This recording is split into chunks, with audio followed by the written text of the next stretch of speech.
Francisco, and 41,000 plus jam-packed into Pac-Bell Park for Game 2 of this National League Division Series as the Giants try to take a 2-0 lead over the New York Mets. And a pleasant good evening to you. Alongside Bob Brentley, I'm Tom Brenneman. Welcome, as always, to playoff baseball. Barry Bonds and the Giants, winners of the National League's Western Division, take the field, leading this series 1-0. Getting a terrific effort from Livan Hernandez on the mound and timely hitting, especially from their right fielder, Ellis Burks.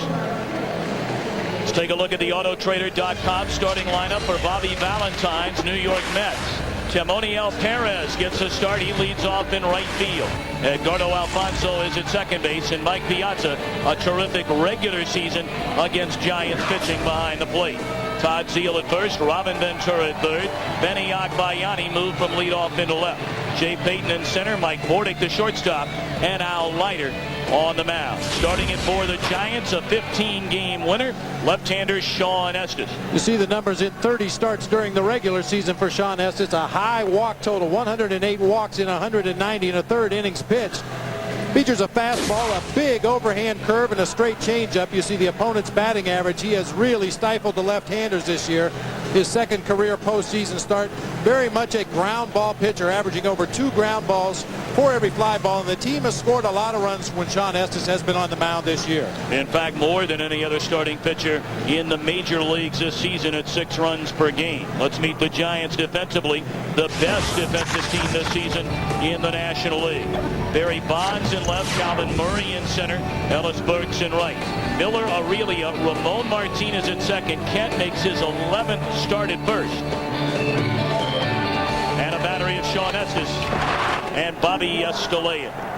In those 11 starts with Jeff Kent at first base, the Giants have gone 7-4. Dusty Baker told us before the ball game. Jeff Kent obviously has very good hands, and he's made that adjustment over to first base seamlessly. How many other teams in baseball do you see where your number 4 hitter, MVP candidate, changes position in the second game of a postseason? But that's exactly what the Giants are doing with Jeff Kent tonight. We remind you, as always, this broadcast is also available in Spanish by utilizing the SAP button on your television. So we're set to go. Timoniel Perez leads off, and the youngster takes a strike, and we are underway.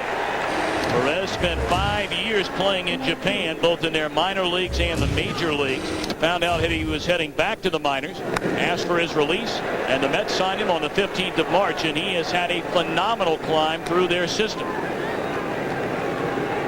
There's a little bit of a running slug bunt right there. Kind of stepped up into the batter's box, tried to slap that ball by the charging Bill Miller at third base, but fouled it harmlessly off to the left side. Perez appeared in 24 games. A breaking ball and a knee buckler from Estes, and he strikes out Perez to begin the game. If Estes has that pitch early on, it could be a long night for New York. Well, it's such a big breaking ball that many times it's hard to keep it in the strike zone. I mean, very rarely will you see a major league hitter knee buckle the way Perez just did. But that is how good the curveball from Shawn Estes can be when he's throwing it for strikes. That's embarrassing. Edgardo Alfonso. First pitch swinging, a high hopper down to Miller at third. They believe he's a Gold Glove winner there in the National League this season, and he throws out Alfonso quickly 2 away. And very little patience there by Alfonso, something you talked about from the outset. Right. It's a very fine-edged sword. You don't want to take away a hitter's natural aggressiveness. And if the ball's around the strike zone, I'm sure Bobby Valentine wants his hitters to go up to the plate and be aggressive. But as we mentioned, Estes is a guy that if you allow him to throw a lot of pitches, will many times pitch himself into trouble.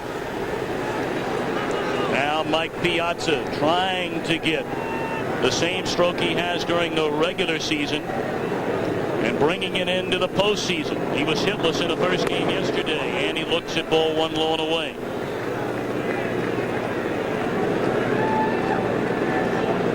Piazza during the regular season, a .324 hitter, 38 home runs, 113 knocked in. And again, Estes misses low and outside, 2 balls and no strikes.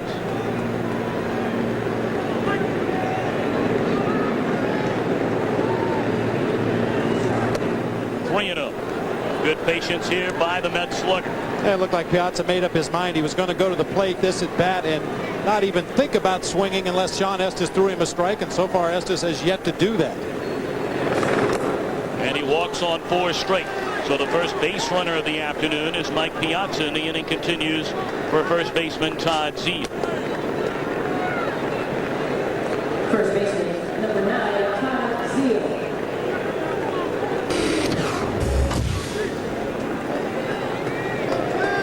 Zeile at 268 his first season in New York. 22 home runs, 79 runs batted in. Zeile, the 35-year-old veteran from Van Nuys, California, playing for his 8th different team over the last 6 years. Originally came up with the Cardinals, has played for the Cubs, Philadelphia, Baltimore, the Dodgers, Florida, Texas, and the Mets. And there's ball 1.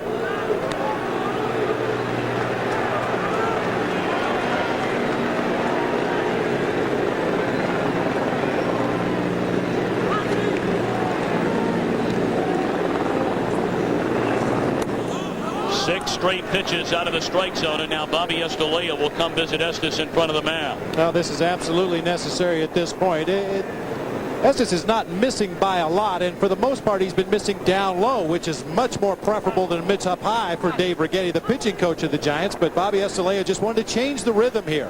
Back off the rubber, take a deep breath, let's start over again.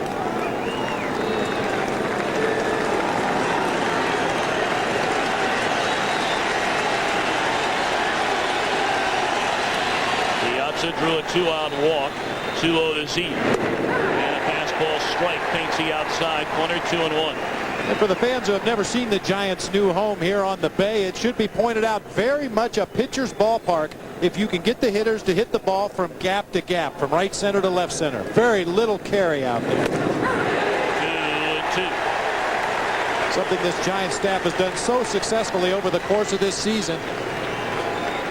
Hitting the ball from gap to gap. That ball just gets out there, gets up in the winds, and seems to die in the gloves of the Giants outfielders. Estes okays a sign. Now the 2-2 to Zeile. And a little roller off the end of the bat to the right side. Martinez speeds. Estes covering the bat. And that'll end the inning. 1 man left. Bonds and the Giants bat when we return. Here's the Autotrader.com starting lineup for Dusty Baker's Giants. Calvin Murray leads off in center field. Bill Miller at third base. Barry Bonds in left. The former Met Jeff Kent at first base. Ellis Burks. A big 3-run home run leading the Giants to victory in Game 1. Ramon Martinez at second base. The latter third of Rich Aureli, the shortstop. Bobby Estes behind the plate. Shawn Estes on the mound facing the 34-year-old left-hander from Bayville, New Jersey, Al Leiter. Leiter with 31 starts during the regular season, 16 victories against 8 defeats. You see the fine 3.20 earned run average, recording 200 strikeouts on the season. Best pitch by far is his cut fastball. When you talk to opposing hitters, they will rave about that pitch. He's gone 5 innings or more in 30 of his 31 starts this season. Calvin Murray did not play yesterday. He gets a start here tonight. Shows bunt, and it's a strike from Leiter on the inside corner. Calvin Murray in limited playing time this year with the Giants very rarely tries to bunt for a base hit, but without Leiter on the mound, who's not considered to be a very good fielder and occasionally will get himself out of position on the mound, looked for Murray to look for the bunt. Broken bat pop-up. Left side of the infield. Robin Ventura is there, 1 away. And now Leiter will do plenty of that tonight. The defense behind him. On by Yanni, Payton, and Perez in the outfield. Robin Ventura has struggled with the glove at third base. Fordick came over from Baltimore at the trade deadline. Alfonso and Zeile on the right side. Leiter and Piazza the battery. You know, Tom, I'm a little disappointed in that animation we show before our defense every day. That hitter consistently swings at the first pitch and grounds to short every time. Every single time, and the pitcher always throws a pitch high and away. You would think that eventually they would bring in a left-handed pitch hitter, try to shake things up a little bit. 18 weeks in a row we've seen that guy ground out to start the game. Bill Miller, the Giant third baseman, looks at a strike. 268 hitter. Career high 10 home runs, career high 55 runs batted in. Miller 2 hits and 5 at bats, a double scored twice in Game 1.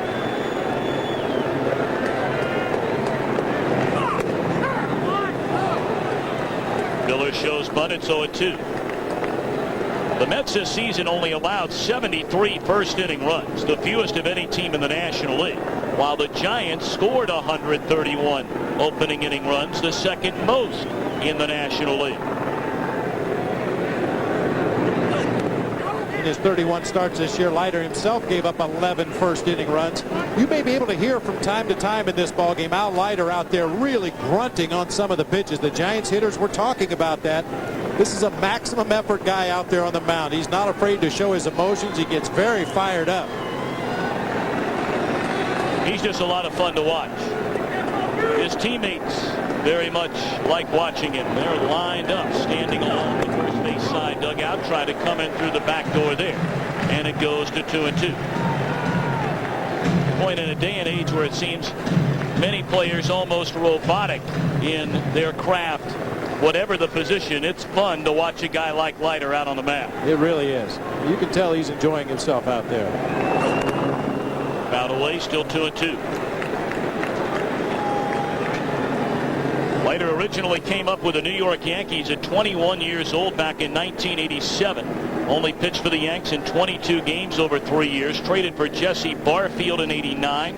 Battled an injured elbow until getting healthy in '93. Won a pair of World Series rings with the Jays.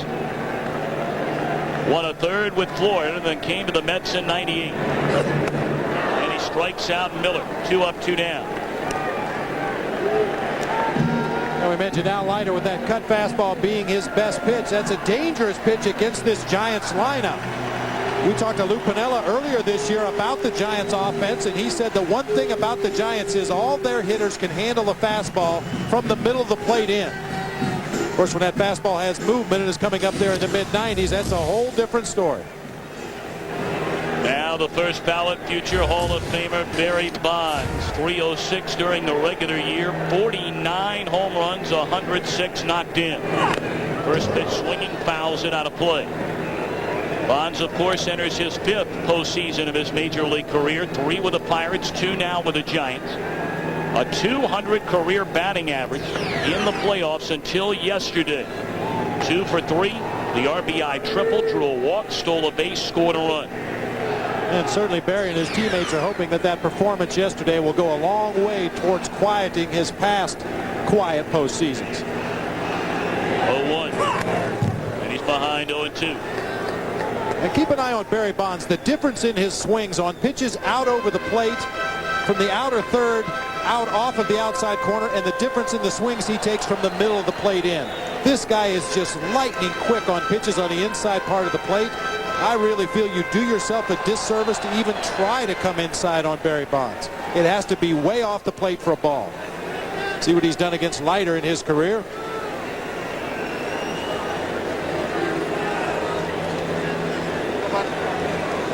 Home plate umpire Gary Cederstrom getting a new collection of baseballs, and one that will suit Al Leiter. And that one apparently will work. He shook it to make sure there wasn't anything moving around in there. Nothing loose on the inside. Now, pitchers this season have been listening for heartbeats in those baseballs when they get them back for umpires. Oh, have they ever. 0-2 to Bonds. Bounce to the right side. Seals got it, and a quiet first inning for the Giants. We go to the second. No score. Here at Pac Bell Park, but the number one complaint a lot of players when they play on the West Coast at this starting time, a little after 5 in the afternoon, the ability to see the baseball. Well, as you can see, the hitter's background out here is still very much in bright sunlight, while all the area around the infield and shallow outfield area is in dark shadows at this point. Really going to depend on the lights to help out the hitters. The prevailing winds here at Pac Bell Park blow across in this direction from the right field corner to the left field corner. Watch Ellis Burke's positioning in right field in this ballgame. He usually shades over into the gap in left center. And Timo Perez, playing his first game here at Pac Bell Park this season, is really going to struggle out there if he is not familiar with the wind conditions of this ballpark. And of course Perez having to play because of the injured ankle in game 1 yesterday, suffered by Derek Bell. Robin Ventura down a strike. Left-handed batting third baseman got hit with a pitch from Shawn Estes. Painful way to reach, but he's aboard nonetheless to begin the New York second. Estes hit 3 batters during the regular season. Tries to stand up Robin Ventura with a pitch on the inside part of the plate, and that just did get him.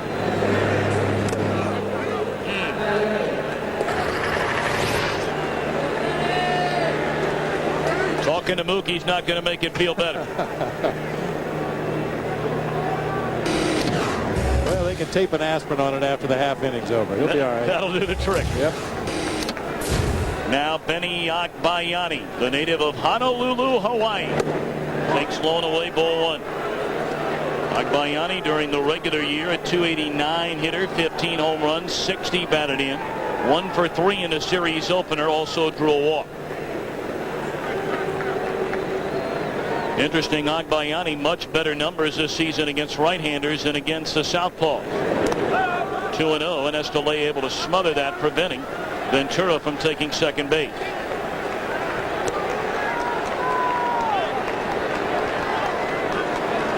Ventura absolutely no threat to run over there at first base. He did steal 3 bags during the regular season in 8 attempts, mostly on broken hit and run plays when the catcher made a poor throw to second base. 2-0 on Agbayani. And it's ball 3, low and in. Estes wild in the opening inning, at least when a batter gave him a chance. He walked Piazza on 4 straight, fell behind Zeal 2-0. Eventually ran the count full and got him on a ground ball to second.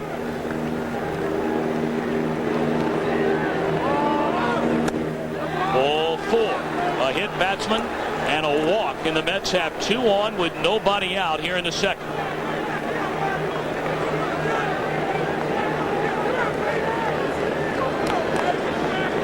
See, Estes against the Mets, it's where numbers can be very deceiving at times. You look at his win-loss record against New York in 2 starts, his ERA very low, but a very high walk count, which tells you the Mets had plenty of chances. They just failed to cash in. And they have another opportunity right here with runners at first and second, nobody out. Jay Payton at the plate, a guy that you would normally think would be a candidate to put down a sacrifice bunt, but Payton has not put down a sac bunt all season. The Mets 0 for 6 in game 1 with runners in scoring position. Will they bunt or will he hit? No sign of a bunt. A breaking ball in there, a strike. That's a good move right there by Bobby Estes, and a call for the breaking ball. Estes has had trouble getting the fastball over the plate, really struggling at his release point, so force him to throw something else. That particular pitch was a big breaking ball for a strike. Jay Payton, the 27-year-old rookie, former #1 pick all the way back in 1994 out of Zanesville, Ohio. Missed parts of 3 seasons, 1 entire year with 3 different surgeries on his right elbow and another on his left shoulder. And he swings and fouls it out of play. It's 0-2. But Jay Payton has had an outstanding rookie season. I did it all for the rookie. Ranked first in hits, first in slugging percentage, second in home runs, second in average, third in RBIs. Payton with very good speed at the plate. Tough man to double up. Estes has induced 40 double play grounders this season. Led the major leagues in that category. We mentioned at the top of the show, averaging over 2 ground balls for every fly ball out he gives up.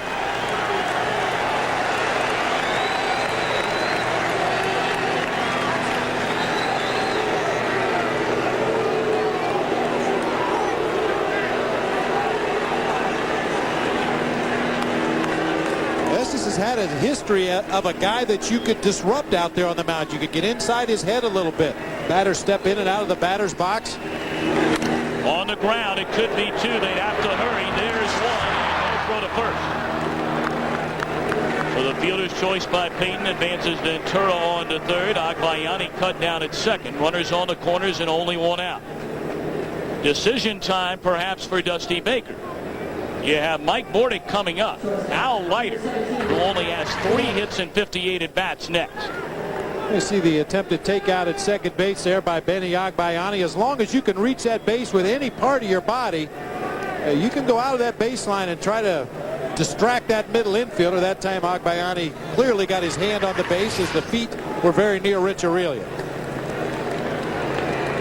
Mike Bordick, an all-star in the American League with Baltimore before coming over on the 28th of July. You see his numbers with New York. Runners on the corners and only one out, and Estes will send Peyton back to the bag. Peyton runs well, but not a good base stealer.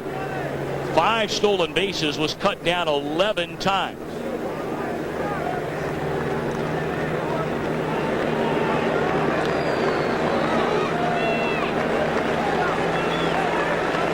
The first scoring chance for Bobby Valentine's Mets comes here in inning number 2. And a breaking ball down low. Ball 1 to Mike Bordick. Bordick only a 180 batter with runners in scoring position this season.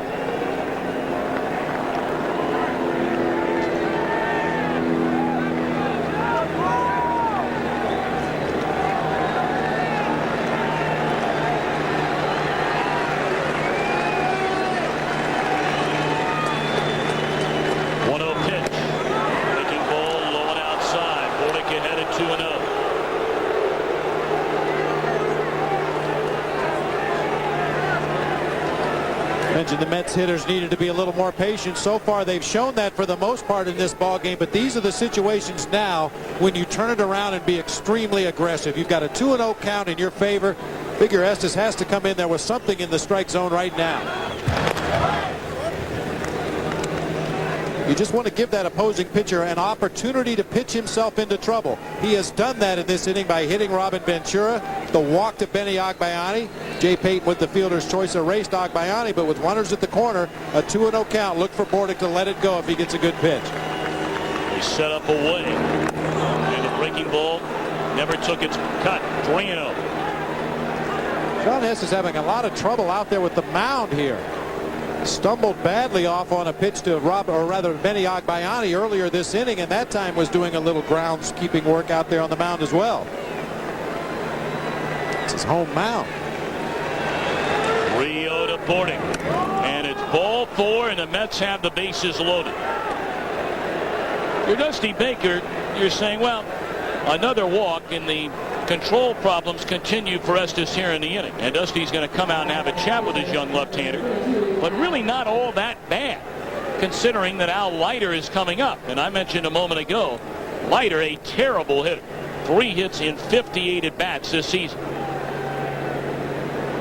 Well, Dusty has shown tremendous patience with his young pitchers and young players on this Giants team this year. However, in the postseason, this is not a time to demonstrate to these young guys that you're going to have a lot of patience. You cannot afford to allow the other team to put big numbers on the board early in a ball game.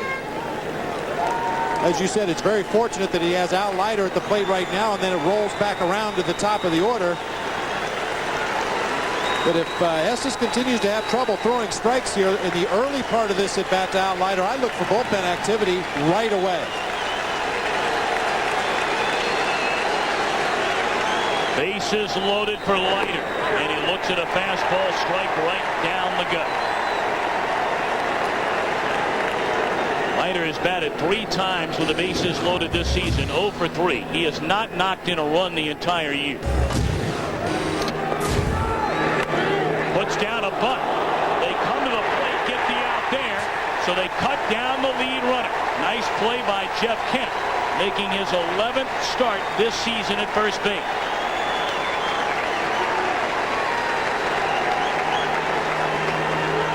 Well, a good idea by Leiter, who is just a brutal hitter, has no chance of doing any damage swinging the bat, but he puts down a pretty good bunt. Unfortunately for the Mets, it's too hard, and it's directly at Jeff Kent. And with the turtle-like Robin Ventura at third base, this is an easy play for Jeff Kent to come home, get the force play. Estes was just taking a peek around the infield there to see if he had a play anywhere else, but nice job by Jeff Kent to cut down that run at home plate.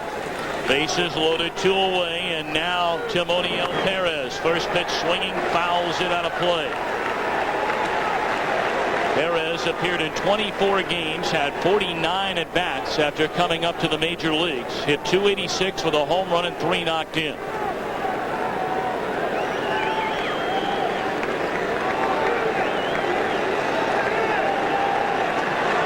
Delivery, and a line drive center field, base hit. Agbayani watches as 2 runs will score. Peyton crosses and Bordick crosses, and the Mets lead 2-0. What a big hit by the rookie Perez. It came on that big curveball that he struck out looking at in the first inning to start up this ball game. We'll talk about a young player making an adjustment in the course of one at-bat to the next. This is the same pitch that knee buckled him in the first at-bat. He hangs in there and guides it back up the middle of the field for a base hit, driving home a couple of teammates.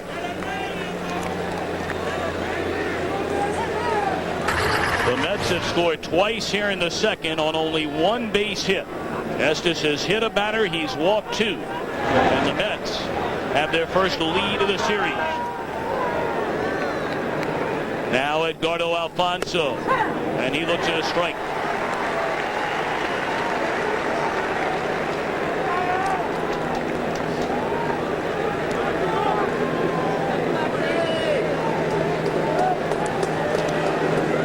Alfonso bounced out to Miller his first time up. A check swing, foul ball. And Estes ahead of Edgardo Alfonso at 0-2. What a big base hit by Perez. Getting to start only due to the injury of Derek Bell in game one.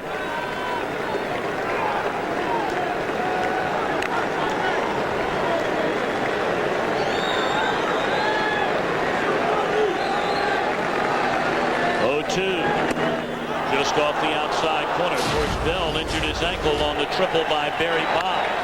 Bonds hooked the ball down into that right field corner, and as Derek Bell attempted to stop and field that ball, rolled over on that right ankle badly. Tried to stay in the ball game for a couple more pitches, but eventually had to come out of the game for Darrell Hamilton. Swing and a miss, and that'll end the inning, but the Mets strike first on a two-run single by Perez.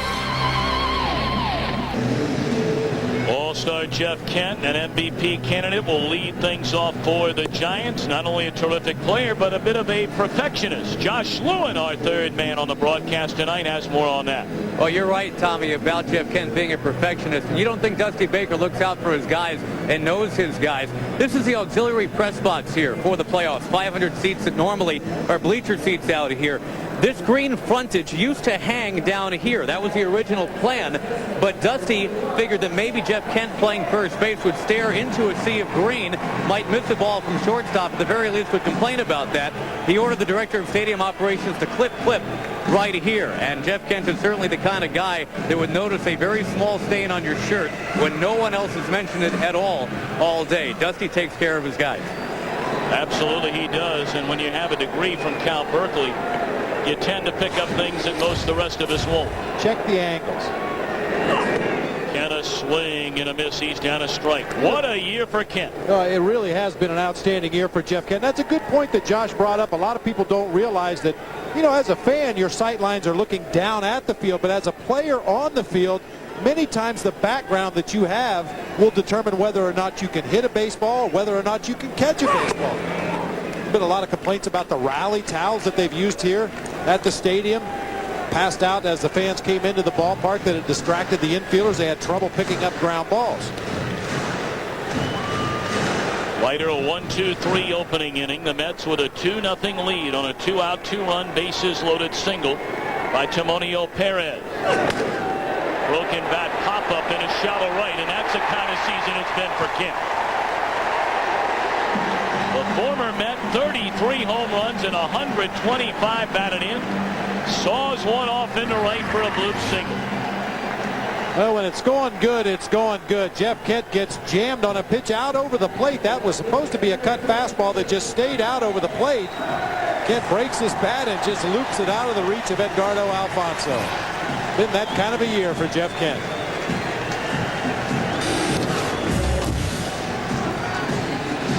Now Ellis Burks. He hits a 3-run home run off Mike Hampton off the fair pole down the left field line in yesterday's Giant win.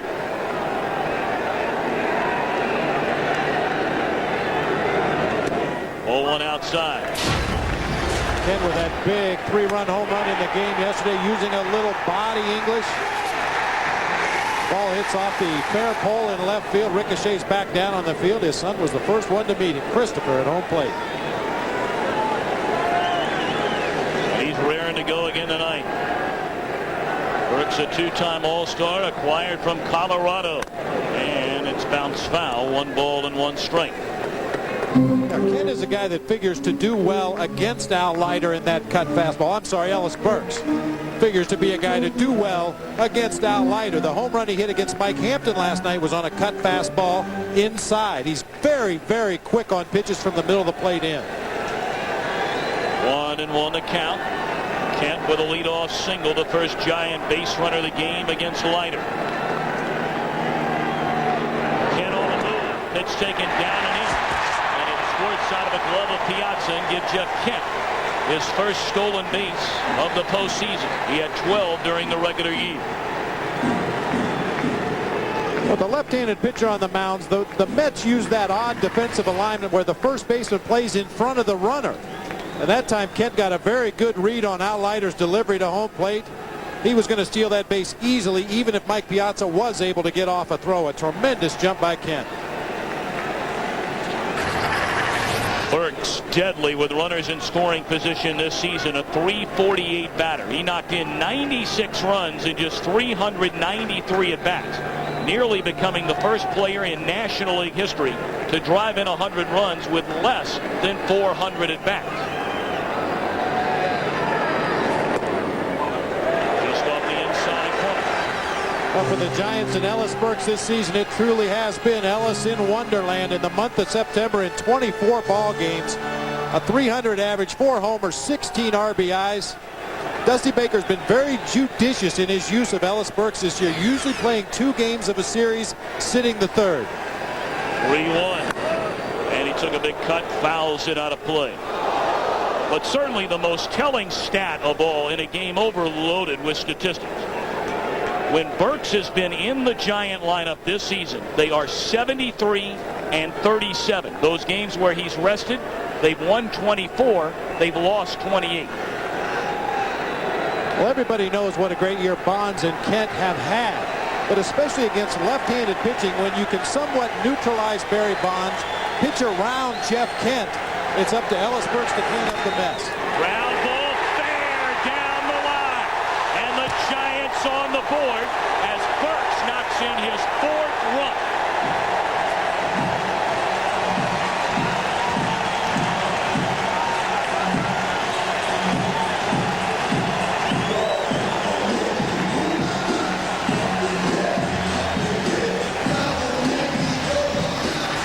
Ellis Burks doing what he does best, turning on pitches from the middle of the plate in. Just past the diving Robin Ventura down into that left field corner, scoring Jeff Kent easily. Talked about Leiter being a guy that wears his emotions on his sleeve. No question he wasn't particularly happy about that pitch. 4 at-bats in the series for Burks. 4 runs batted in. He represents a tying run for Ramon Martinez, the second baseman. Martinez shows bunt, pitch taken inside. This is something Dusty Baker told us before the game. With this lineup, guys like Martinez and Calvin Murray, he'll do a few things that he otherwise wouldn't do when Kent is playing second, Bernard is playing center, and Snow's over at first. Well, even if Dusty chooses to take the bunt off in this situation, Ramon Martinez is the kind of hitter that will take a shot, try to hit that ball to the right side to advance Burks to third base.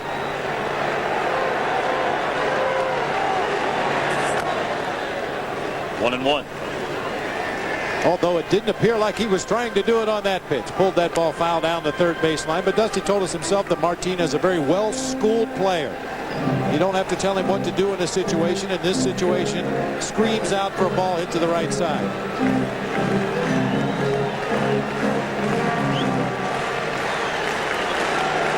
Single by Kent. He stole second, scored on a double by Burks, who's a tying run in scoring position. And a fly ball in a straightaway center. Payton's got it for the first out of the inning.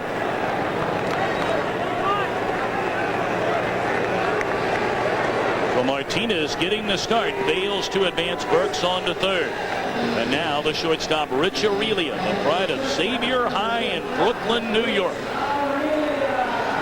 Grew up a Mets fan. He said it's just absolute chaos in the Aurelia house back home. I got to believe they're rooting for Richie right now. Though. I think you're right. I got to believe so.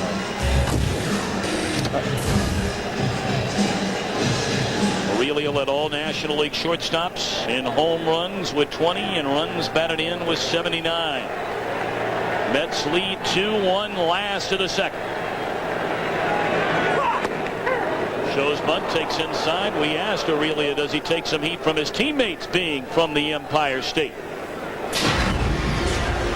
Everybody always gets on me for you know, all those movies, the gangster movies and stuff. And our guys always say, hey, Richie, forget about it, huh? Forget about it. And they were on me in New York saying it's not, hey, Richie, how you doing? It's, yo, Richie, how's it going, huh? Yo, Richie. Well, he's doing pretty good this year. He's another one of those giant hitters, extremely quick from the middle of the plate in. 1 for 7 lifetime against Al Leiter.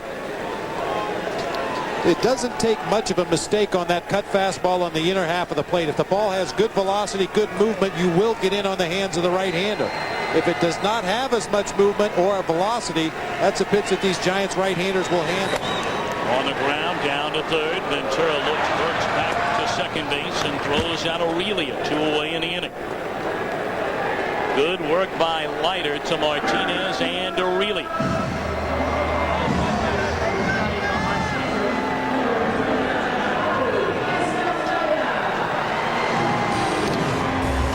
Now the catcher, Bobby Estelea.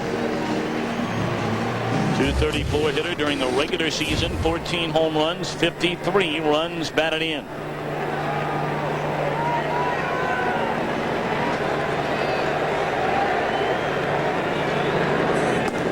Ball 1.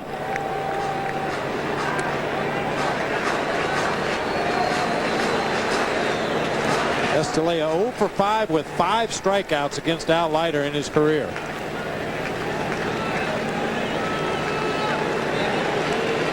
Burks at second, 2 gone. The 1-0 swung on and missed. Challenged with a high fastball, and Estelea came up empty.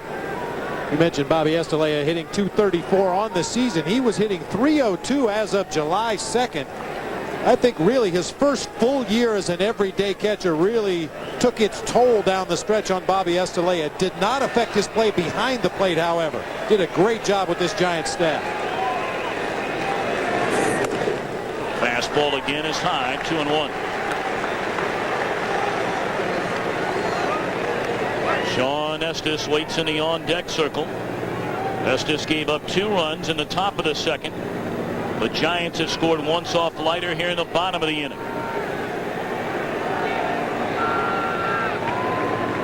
2-1 pitch. Popped up. Should end the inning. Piazza tucks it in the leather, and that's set. The Giants get 1. We're back after this word from your local Fox station. The MetLife Blimp Snoopy 2 is teamed up with Fox Sports to provide the aerial views of tonight's ball game and the surrounding Bay Area. The blimp contains 68,000 cubic feet of helium and measures 130 feet in length from nose to tail. And yes, you have skippered the blimp. Oh, yes, indeed. If I was skippering the blimp right now, I would suggest that they get out of Mike Piazza's airspace. There's a few hitters in the big leagues that endanger flying aircraft. This is one of them. Piazza has not seen a strike from Estes until now, and he blisters one into left field in front of Bonds. A base hit. Bonds falls down and throws to second from his knees. So Piazza with his first hit of the series after going 0 for 3 yesterday. I can't think of a hitter that consistently hits harder line drives than Mike Piazza does. Very quick swing for a big man to generate that much power. Very compact swing. Saw Bonds have trouble out there in left field, stumbling and losing his footing. Hey, we're in San Francisco. There's a fog here every morning and every night. The grass has a lot of moisture. We saw Derek Bell lose his footing in right field last night. Barry Bonds in left field here tonight. It's just a fact of the geography of this area of the country.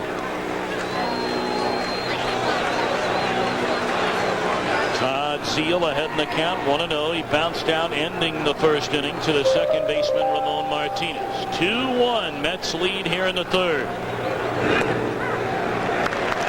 Estes with a fastball on the inside corner, 1-1.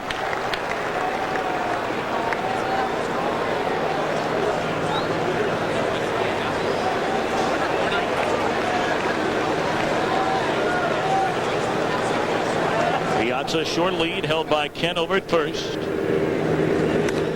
And it's in the air down the right field line, and it's out of play. 1-2 to Zeal. Estes, originally a #1 draft choice of Seattle back in '91, and in one of the all-time great trades, or it may go down as one of the all-time great trades eventually in Giants history. They acquired Estes from Seattle in 1995 for Solomon Torres.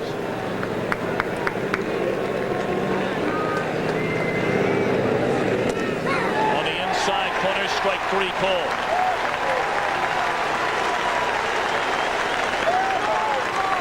Zeal unhappy with the umpiring yesterday, and again very early on here today. Below the belt fastball appeared to be right over the heart of the plate. I'm not sure exactly where Todd Zeal thought that ball was.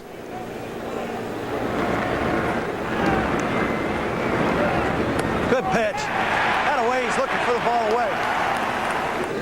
Dave Righetti, the pitching coach for the Giants, kind enough to wear a mic tonight.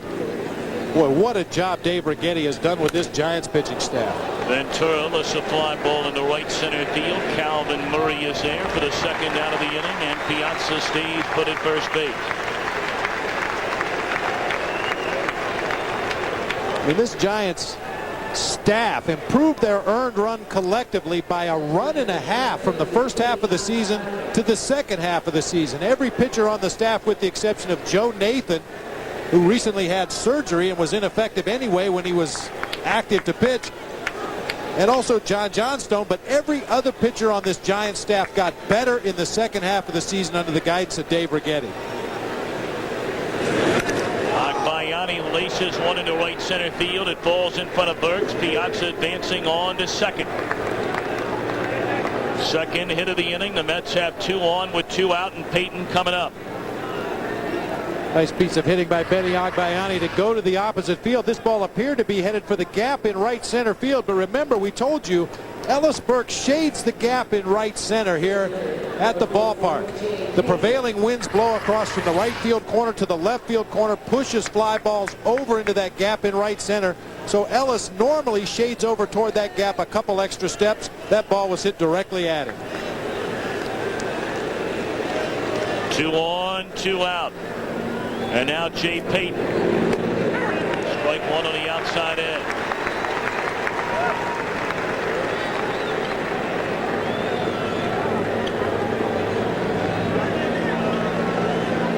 This is a game the Mets have to have. They share the best home record in all of baseball with the Giants. Bouncing ball to the shortstop, Aurelia. Force out at second base, ends the inning. 2 hits, 2 left. The Mets have stranded 5 in the first 3.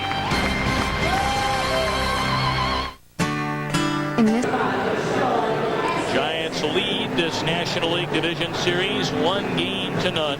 The Mets lead in the bottom of the 3rd inning 2-1. Estes to lead things off in the top of the order, and Calvin Murray and Bill Miller. And Estes, unlike Leiter, can swing that back. A .206 average, a home run, 10 knocked in, has 4 doubles. His home run a grand slam. Well, Shawn Estes is just a very good athlete. Dusty Baker has used him as a pinch runner several times this year. He'll play hit and run with Shawn Estes as a runner on base.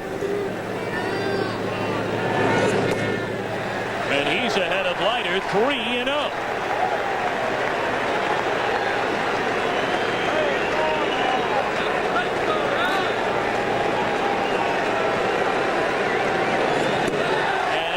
Walks on 4 straight to open the Giant 3rd.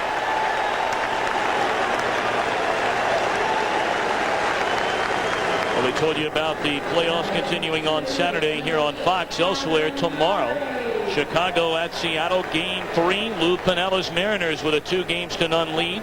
That'll be on ESPN, 4 Eastern, 1 Pacific. And then from the Bronx, the A's and the Yankees tied at 1 game apiece. Skip Carey and Joe Morgan to call the action on NBC.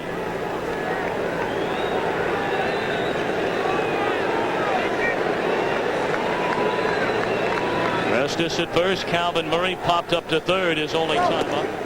And he takes a strike on the inside corner.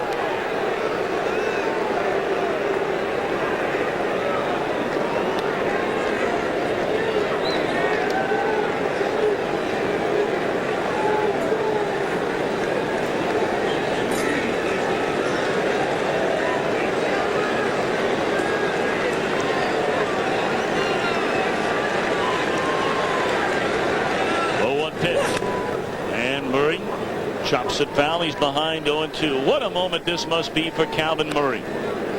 Spent 7 years in the Giants minor league system, a former #1 draft pick out of the University of Texas.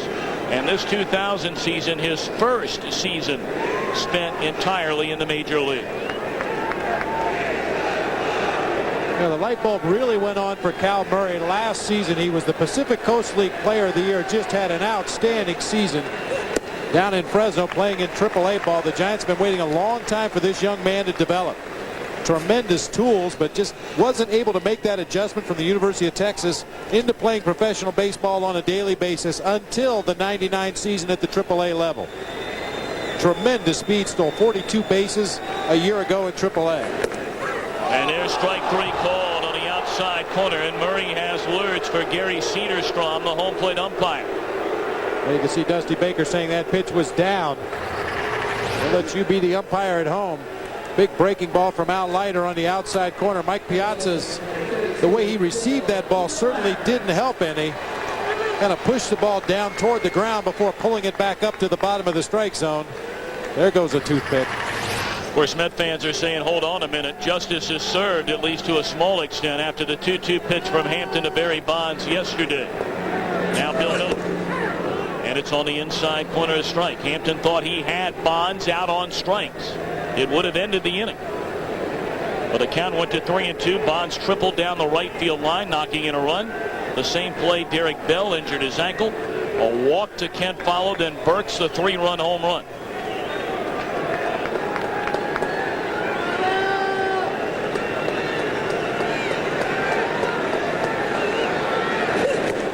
Oh, and 2. Boy, this game of baseball, funny game. You have the pitcher, Shawn Estes, up. Leiter gets nowhere near the strike zone, walks him on 4 straight, and he has been flat out nasty to Murray and now Miller. Well, it's very obvious that as they went over this Giants lineup tonight in the advance meeting before the ball game, Al Leiter definitely heard them say that Shawn Estes can swing the bat. Yeah, that must be it. That stuck in his mind, yeah. Chopped in the hole at short. Bordick goes to second, and Estes beats the throw. And Estes is hurt. And I think they called him out. He went too far beyond the bag when he planted rather than sliding into second base. Estes is out, and he's also hurt.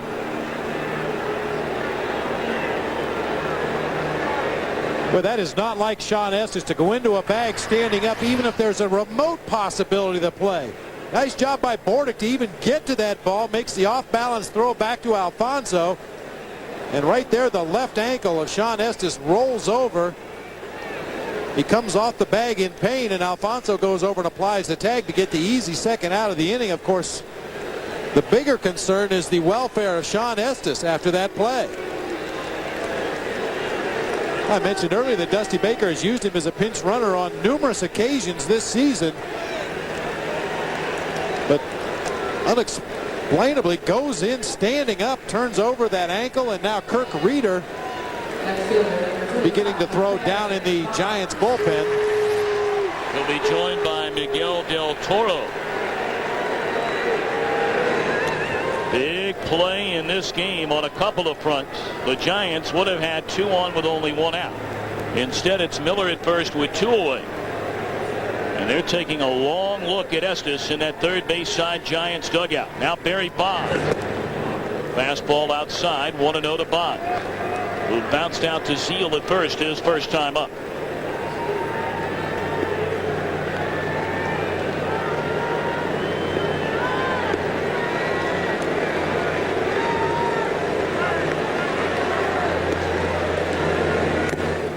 Swinging a foul tip into the mid of Piazza.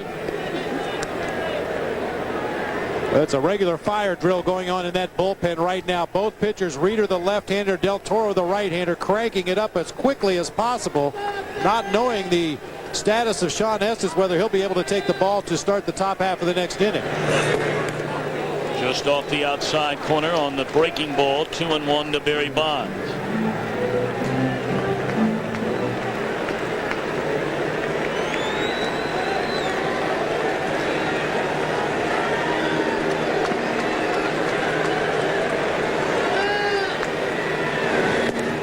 Three balls and a strike.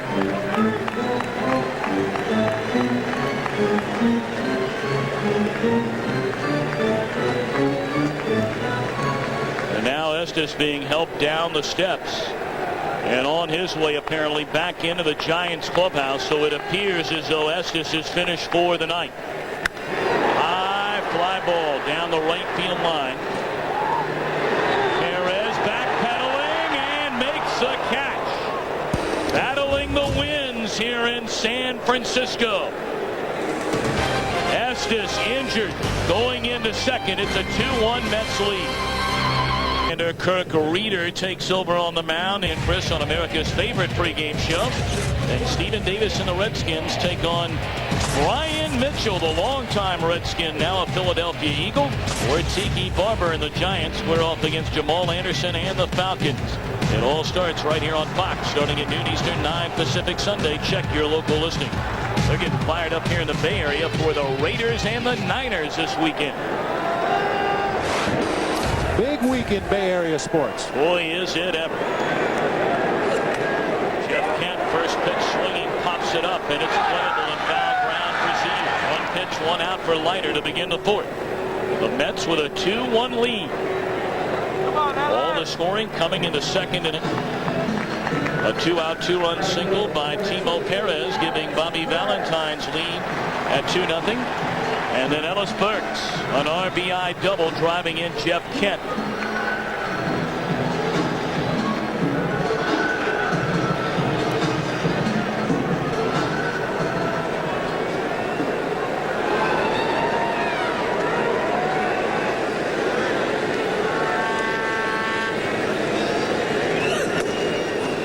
Fastball high at Ellis Burks, 1-0.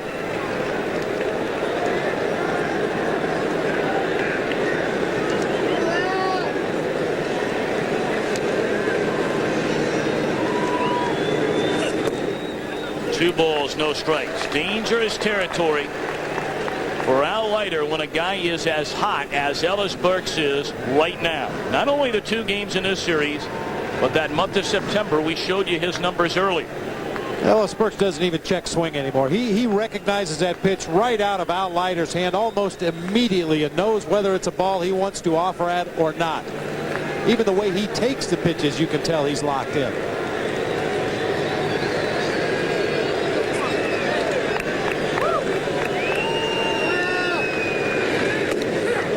Little get me over fastball right there. Took a little off, 2-1 to Burks.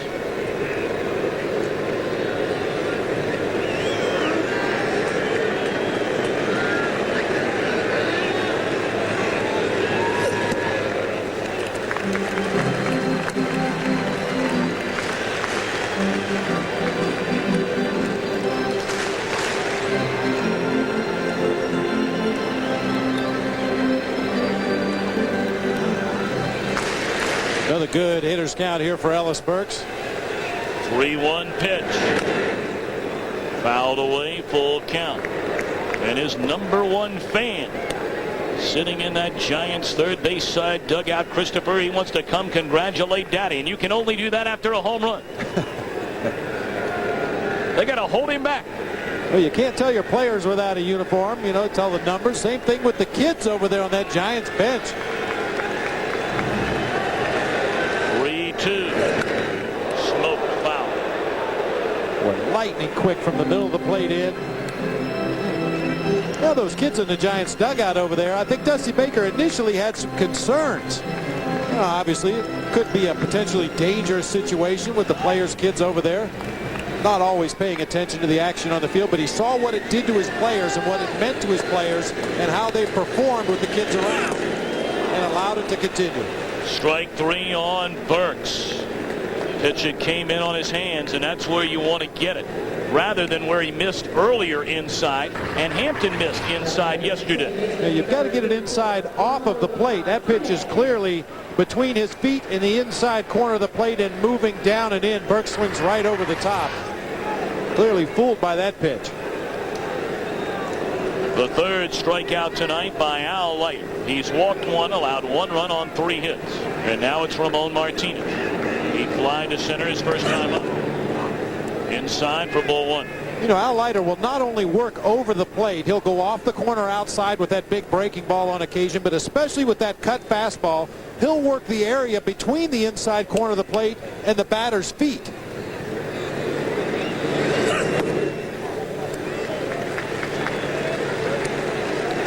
Start that cut fastball occasionally over the middle of the plate and run it in on the inside corner. Occasionally he'll start it on the inside corner and run it way off of the plate inside.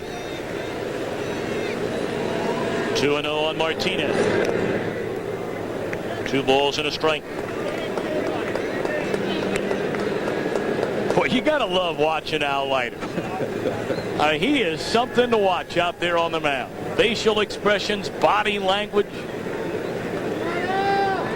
He is into his craft, no bones about it. 2-2. You like him even more because he enjoys talking about being sort of weird out there.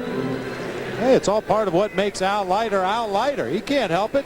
It's just the way he is. No sense putting a governor on it. Just turn it loose.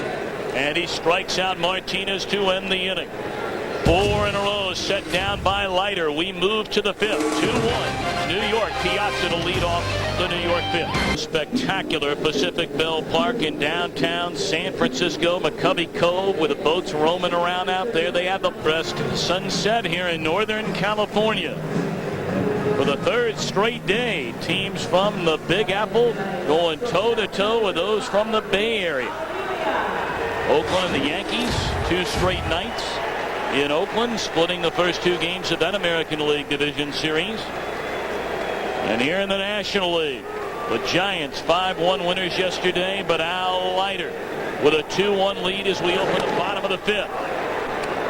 Fly ball by Aurelia into short left field, and he's got it. And again, Leiter getting in on the hands of a Giant right-handed batter. We talked to Jeff Kent about facing Al Leiter. He's going to be aggressive with his pitches. He's going to run out there like a tennis player. He's going to come at you hard, maybe soft you outside with his breaking ball or change up every now and then just to keep you honest, but he's going to bust you in, so you have to be prepared to drive the ball, pull the ball if you're a right-handed hitter. We'll hear that grunting from Al Leiter. Listen to this.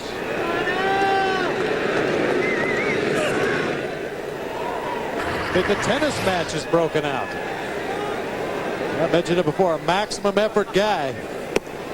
Oh, and that pitch is just... What makes Al Leiter so good with that cutter is his consistency with it. Very rarely does he leave it over the plate where a hitter can do damage. So many times a pitcher that throws that cut fastball, it'll be a 50-50 proposition. Sometimes it'll take the cut and move in on the hands of the righty. Sometimes it'll stay over the heart of the plate. Leiter's almost always bears in on the hand. He is getting better as this game moves along. He's only made 1 mistake through the 4+ innings of this game, and that was a double to drive in a run off the bat of Ellis Burks. High fly ball down the left field line, and that ball bending foul. It would not have been enough to clear the fence had it stayed fair. Then you heard Jeff Kent say, as a right-handed hitter, you have to be prepared to pull the ball against Al Leiter, really get the bat head out in front of home plate. And invariably, what happens then is what just happened to Bobby Estelea. You maybe hit the ball hard, but it's hard to keep the ball fair because it's so far inside. The other 2 Giant hits, for all intents and purposes, have been infield hits. A little bloop by Kent that barely made it to the outfield grass, and the infield single by Miller in the 3rd. 3-2 now on Bobby Estelea, who fouled out to Piazza, ending the Giants' 2nd inning.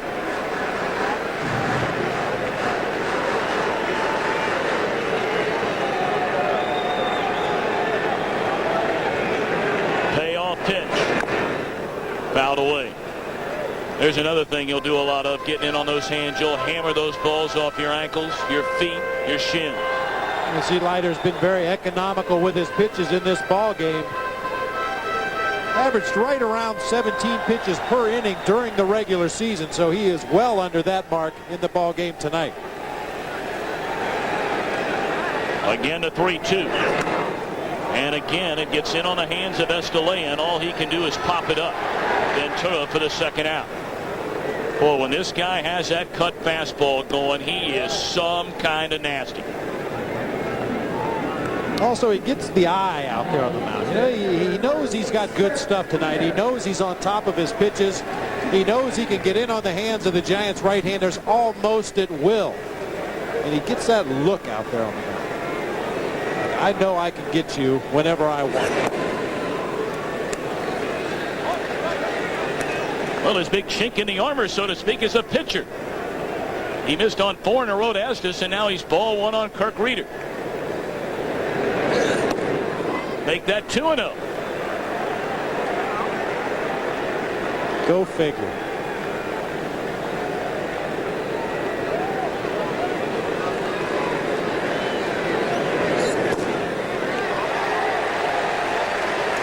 Three balls and no strikes, and Leiter talking to himself out there on the mound. Yeah, it might just be a different mental approach. You're facing a hitter, a guy with a bat in his hands that you know can do damage. So you tell yourself, I'm going to make a good pitch. It's a positive thing. When the pitcher comes up there, he's perhaps telling himself, I don't want to walk this guy, which is a negative thing. And there is ball 4 on Kirk Reeder.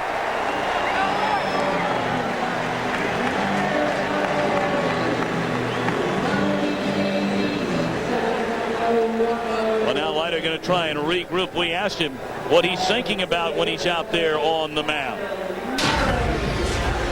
Like I said to Greg Maddux, that he's helping.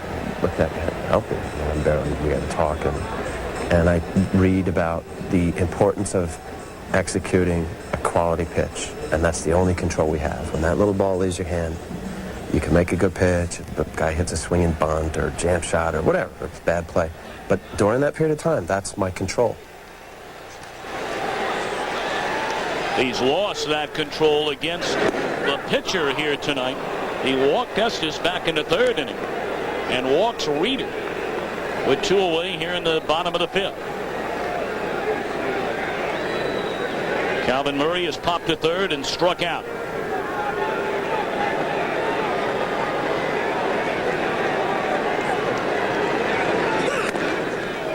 And now Leiter in front 0-2. We said the exact same thing back in the 3rd.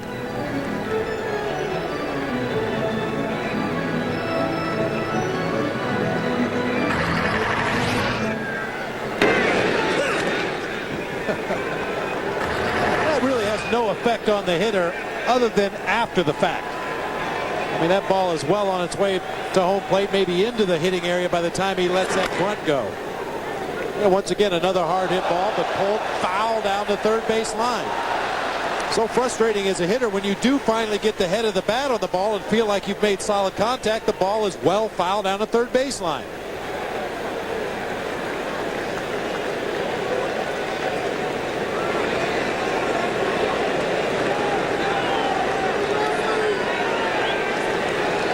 Piazza hanging a sign. Leiter ahead of Calvin Murray at 0-2. The Mets with a 2-1 lead here in the last of the 5th inning. Fastball misses high and away.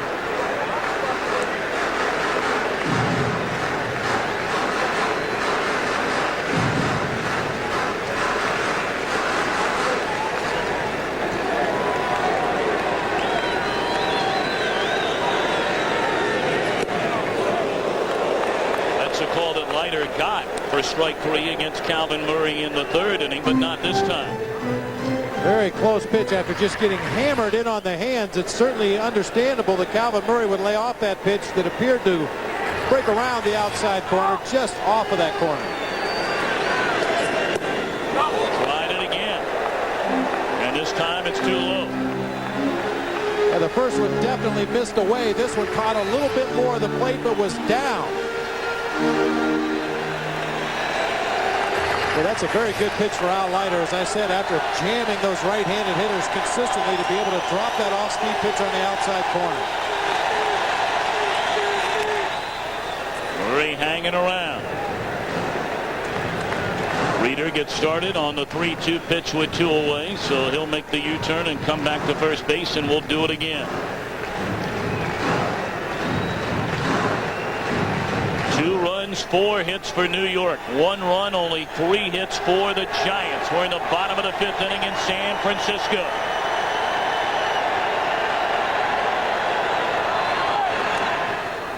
Pretty good at bat right here by Calvin Murray. Not making good contact, but he is making contact. I mean, there's only one place you can hit that pitch, and that's over in the third base dugout. It's too close to take. It looks like it's going to be a strike as it comes up to the plate at the last instant. It bears in on the hands. The only place you can hit that ball is into foul territory. This will be the 9th pitch in this at bat. Swing and a miss, and Leiter takes care of business in the 5th. That's his 5th strikeout. We go to the 6th. 2-1 Leiter in the Mets. In Reeder's stint on the mound, he's given up only the 1 base hit to Perez. The 2-strike bunt down the third baseline with 2 outs in the 4th inning. Leiter third, and Bobby Valentine's batting order. Jay Payton, Mike Bordick, and then now Leiter. Ball 1 to Payton, who twice has bounced into a fielder's choice and has scored a run.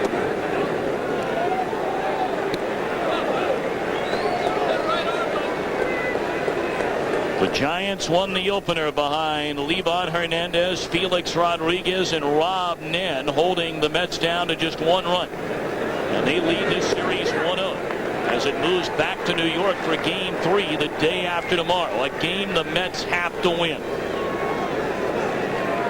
It's interesting to note the Mets have won 4 series and dropped only 2 series after falling in Game 1 during their postseason.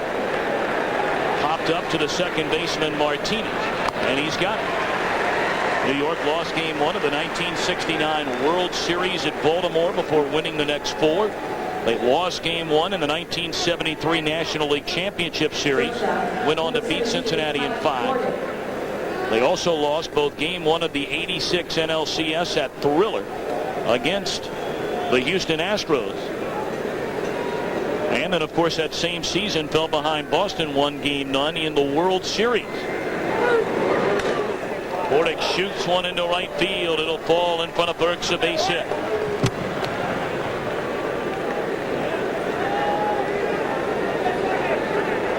Oh, we've seen Kirk Reeder since he entered this ball game consistently paint that outside corner. Veteran hitter Mike Bordick reaches out there, takes that pitch away, and just shoots it into right field for a base hit. But Bobby Valentine has to love it when that number 8 hitter gets on base ahead of Al Leiter. We mentioned his problems at the plate this year. 0 for 2 in the ball game tonight, but he has put down 9 sacrifice bunts on the season. And you know that's what he's up there to do right now, with Bordick at first and 1 away.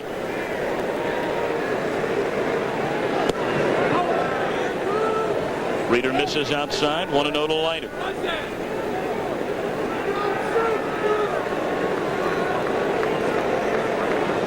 Mentioned the fact that Jeff Kent getting the nod at first base tonight. It's a slight disadvantage to the Giants defensively in this particular situation. Estes is going to second. They get 1. The throw is in time. The double play. It looked like Leiter beat the throw to first, but Ed Montague calls him out, and a double play ends the inning. We go to the bottom of the 6th. Miller, Bonds, and Kent coming up. The Mets lead the Giants 2-1. Catcher during his all-star days in the National League. You got to like this from Bobby Estes. Look how quickly Estes pounces on this ball. That gives him an opportunity to get the lead runner at second base. The inability of Mike Bordick to break up the double play give the Giants a possibility of turning 2. Rich Aurelia's strong relay throw on to Ramon Martinez, covering first base in the estimation of Ed Montague, just in time to get. Derek Bell watching his teammates, and their 2-1 lead at the end of 6. Of course, Bell had to leave the game in the bottom of the 3rd with a sprained right ankle. X-rays were taken, and they were negative.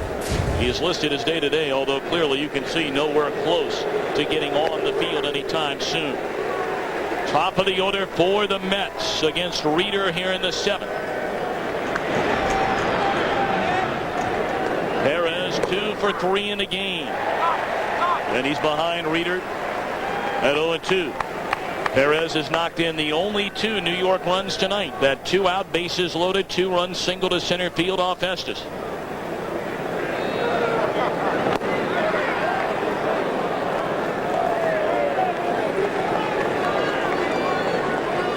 Talk about a guy who, even in his wildest dreams, could not have pictured himself in this kind of environment this soon, especially playing in Japan this time a year ago, where there were times where he wasn't even good enough to play in the major leagues of Japan. He was sent to the minor leagues. The Mets brought him in March when he heard he was headed back to the minor leagues.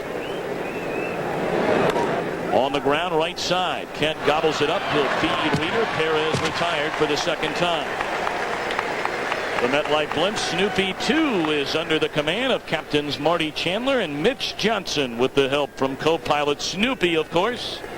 The MetLife Blimps, Snoopy 1 and Snoopy 2, travel approximately 200 days a year, visiting towns and cities throughout the United States. They had to get Snoopy to help him out rather than Bob Brumley. That says a lot for the job you did last year. Alfonso down a strike. Yeah, but what are they going to do when Snoopy starts scratching at the back door of that blimp? You know, needs to take a trip. Mother Nature does call. You have to land that blimp.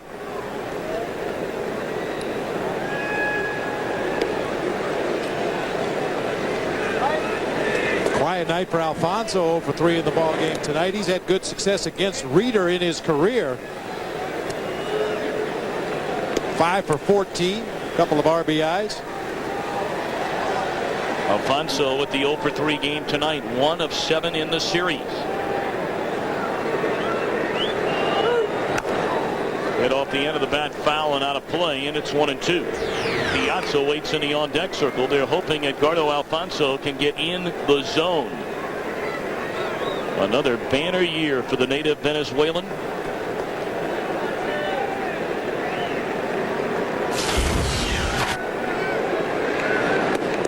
Two and 2.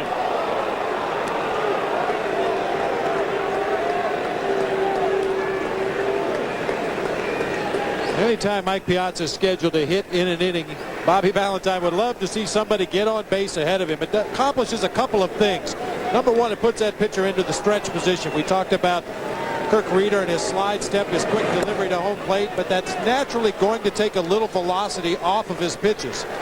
Also, it puts runners on base for a guy that is paid money to drive in runs. 3-2 on Alfonso. And a fly ball pretty well hit into deep right center field. Murray on the run. He's got it at the track.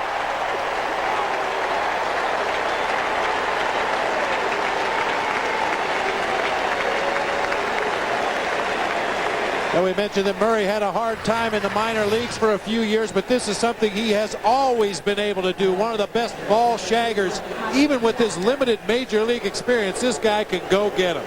A lot of ground to cover here at the new ballpark, and Calvin Murray certainly capable of doing that.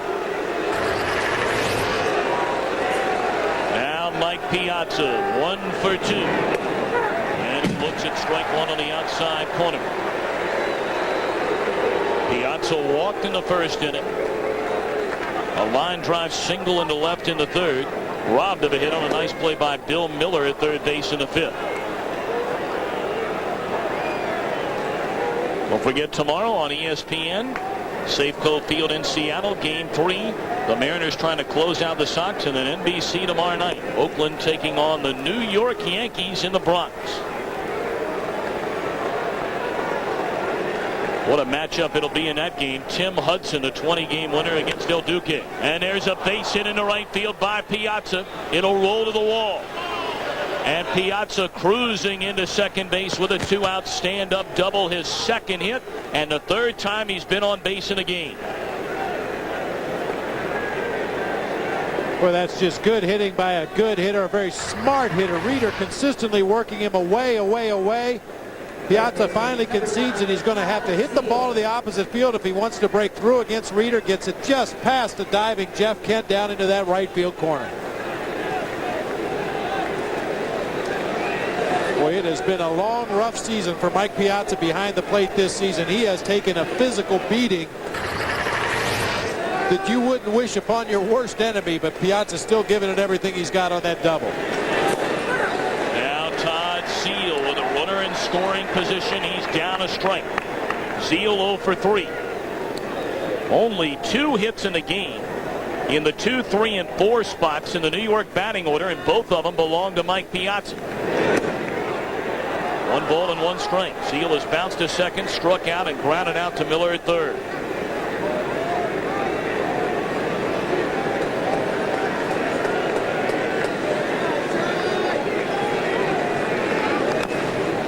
Grounded foul up the third baseline, and Reeder jumps ahead of Seal at 1 ball and 2 strikes. Activity in the San Francisco bullpen should this inning continue.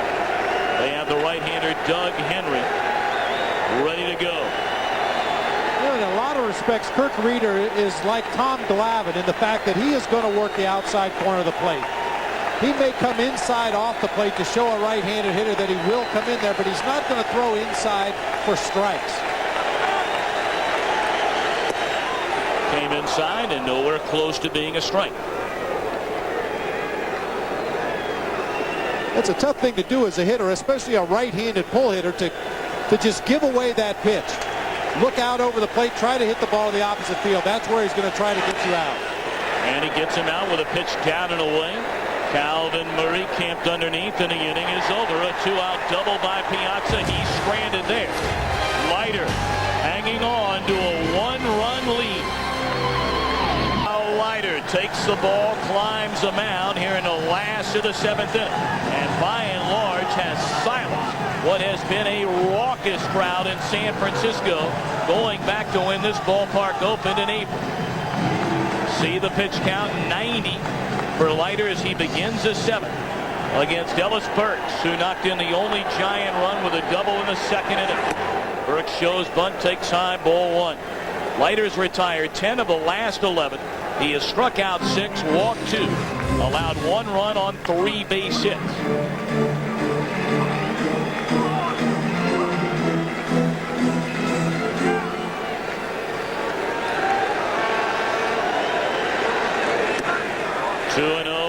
Burks. The Mets with 2 runs in the 2nd. The Giants, the RBI double by Burks in the bottom of the inning. And then they were threatening the Giants in the 3rd before Shawn Estes rolled over on his left ankle and had to leave the game. Kirk Reeder has been superb since taking over back in the 4th inning.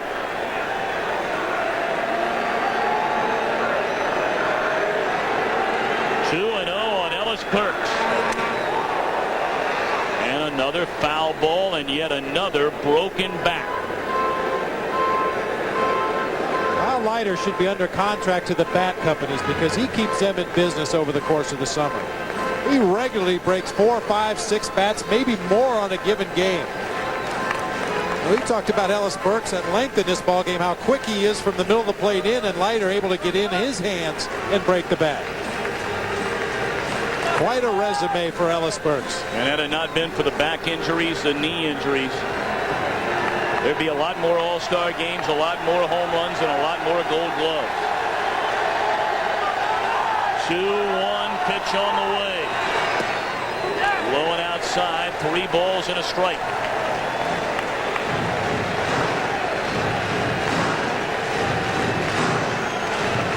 Ramon Martinez waits in the on-deck circle, and then it'll be Rich Aurelio. Big pitch again on a hitter's count. 3-1. And he misses inside. The tying run aboard to open the San Francisco 7th.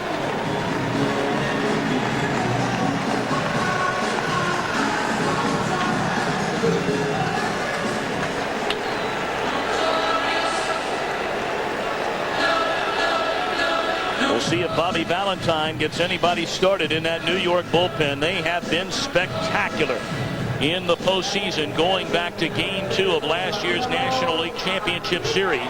A bullpen that has a 1.50 ERA in the postseason.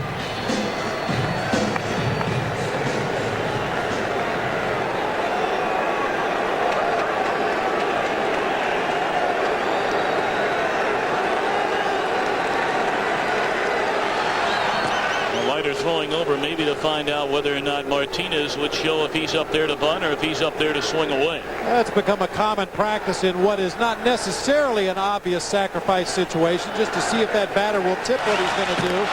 Leiter does not have a good pickoff move at first base at all. And that time Martinez showing nothing at the plate once again. You see Burke's 5 stolen bases in 6 attempts on the regular season. But more than capable of stealing a base. They just don't ask him to do it much with all the injuries he's had the last 2 seasons.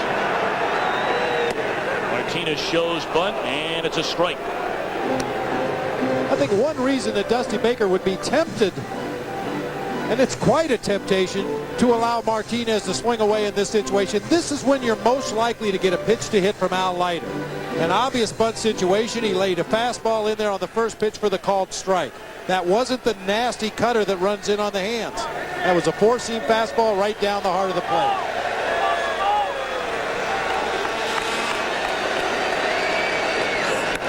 Bunted back to the mound. Leiter goes to second. They get the out there. Throw to first, not in time. So they cut down the lead runner and trade it out.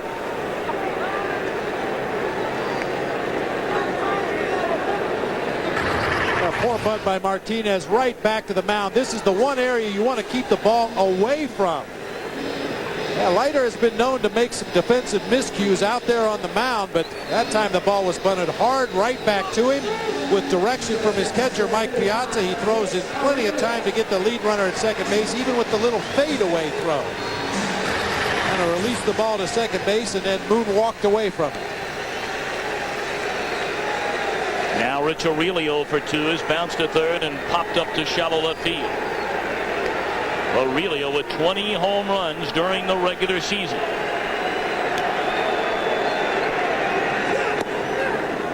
On the inside edge, a called strike.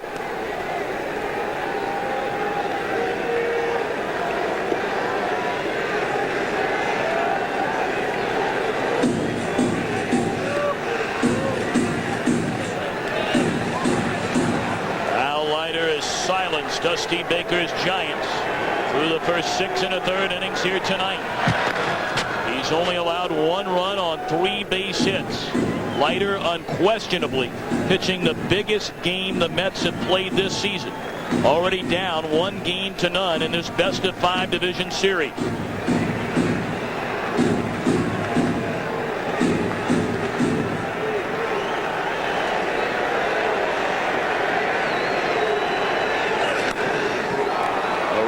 Fly ball into shallow center. Payton charging in, and he's got it for the second out. 2 away. Martinez still at first, and let's take a moment to look at our Toyota game summary. Timo Perez, a pair of hits in his first postseason start, has knocked in both New York runs. Leiter has taken care of the rest. And we mentioned earlier, Estes had to leave the game with an ankle injury back in the bottom of the 3rd.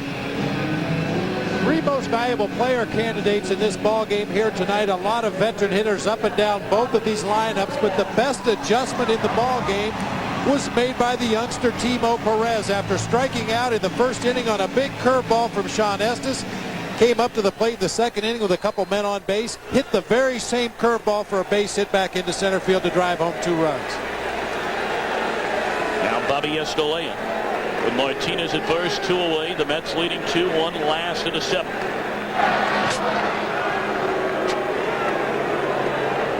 Russ Davis has moved into the on-deck circle and would bat for Kirk Reeder should we get that far.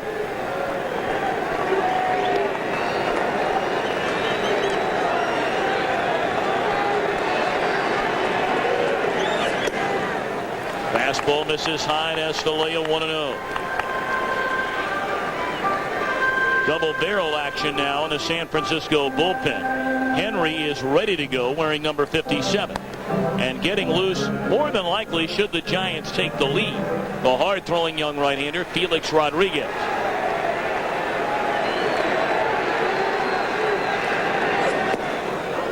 2-0 now on Bobby Estes.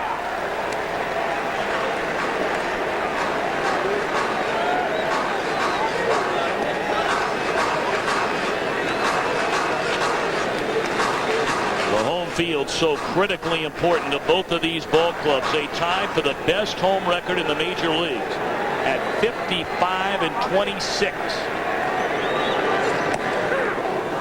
2-1 on Estes.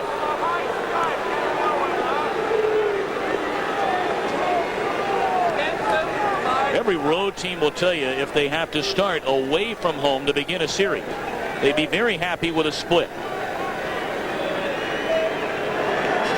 Obviously, you try to win both games, but realistically, even throughout the course of the regular season, you will settle for 500 ball on the road over the course of the season.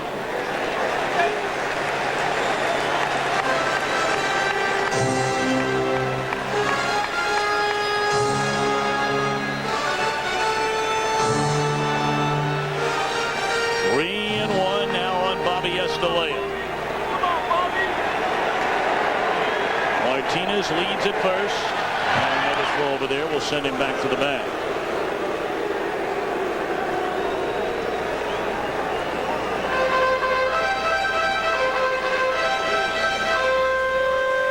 Bobby Valentine's Mets advanced on to the NLCS last season against Atlanta. They're trying to get back there again. Swing and a miss on a 3-1, and the count is full.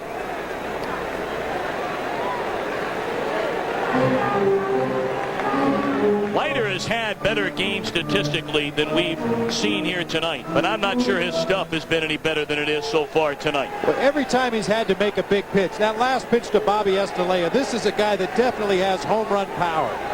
Leiter behind in the count, 3-1. He has to come in with a fastball, and he still throws a quality cutter just off the inside corner to get the swinging strike. Lined into left field and foul.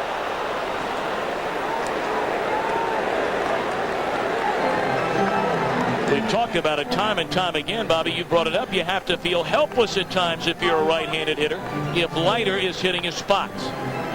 And he is definitely hitting his spots in this ball game tonight. That's probably the 20th ball we've seen hit hard down the left field line, but foul. You just have to hope he makes a mistake. And even then, it's not easy to handle.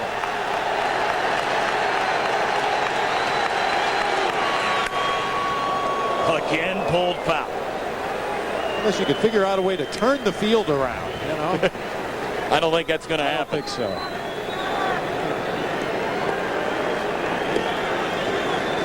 Well, Bobby Estes just wants to make sure his teammates are into the ball game, just in case any of them are napping over there.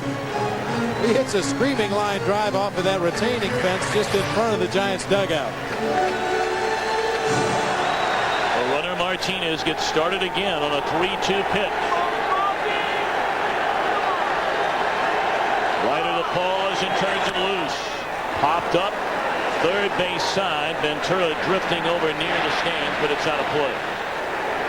Well, on the positive side, if you're a fan and you've got seats on the third base side of the field when Al Leiter's pitching, there's a pretty good chance you're going to get to take home a souvenir.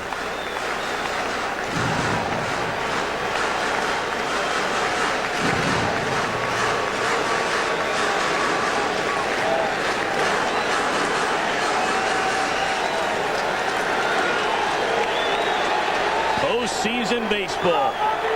Pacing around. Hoping for that final out of an inning. Hoping for that big base hit to tie the game.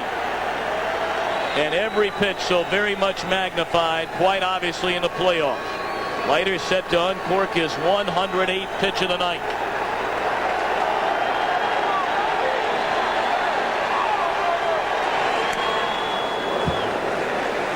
The 9th pitch in this at bat between Leiter and Bobby Estes. It's got to be very tempting for Mike Piazza to call for that slow breaking ball on the outside corner that we've seen Leiter use throughout this ball game. However, that's a pitch with a greater margin for error for Al Leiter. He doesn't always throw that pitch where he wants to. That cut fastball is his bread and butter pitch. I would imagine he's going to stay with it.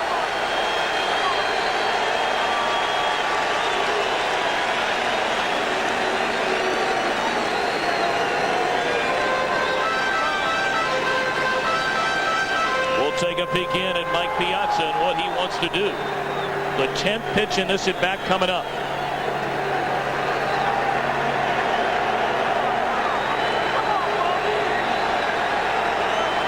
That's a cutter inside once again. Leiter shaking off a series of signs right there.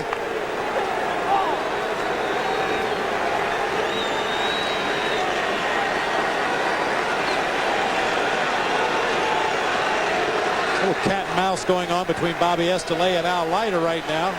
Mike Piazza was getting cramps back there. Had to stand up and get out of that crouch.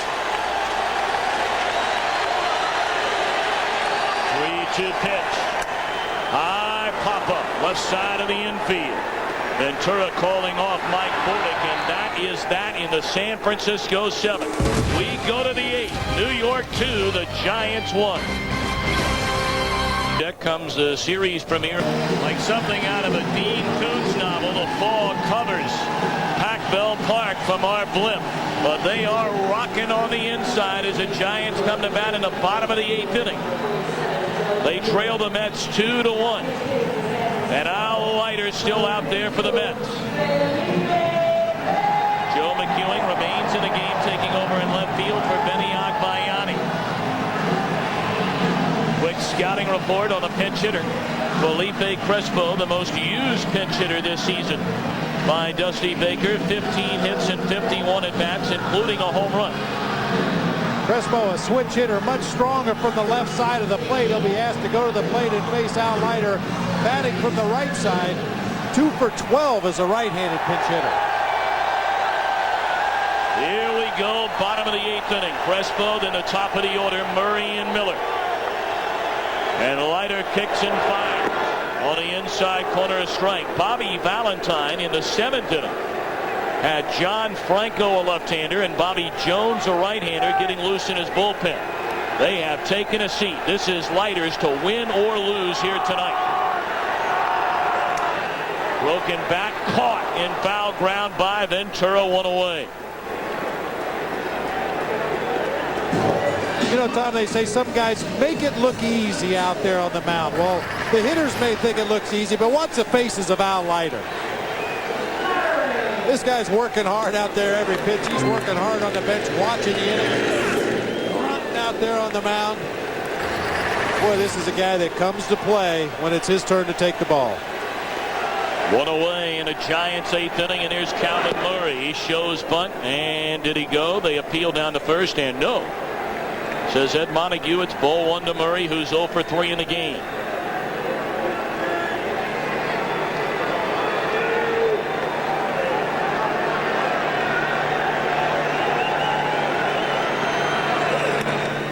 On the ground, pulled foul, 1 ball and 1 strike.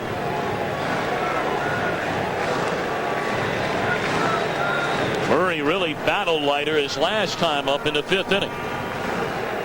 A 10-pitch at bat before Leiter struck him out.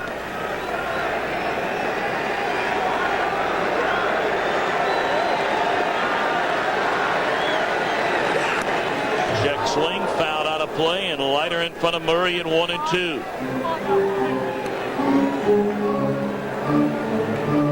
All the scoring took place back in the 2nd inning. Timoniel Perez, a 2-run single with 2 outs and the bases loaded, giving New York a 2-0 lead. And then Burks an RBI double to score Kent, making it 2-1. 2-2 now on Calvin Murray. The Giants have not had a hit since the 3rd inning. And that was an infield hit on that play at second base when Shawn Estes was injured. It was ruled an infield single for Miller.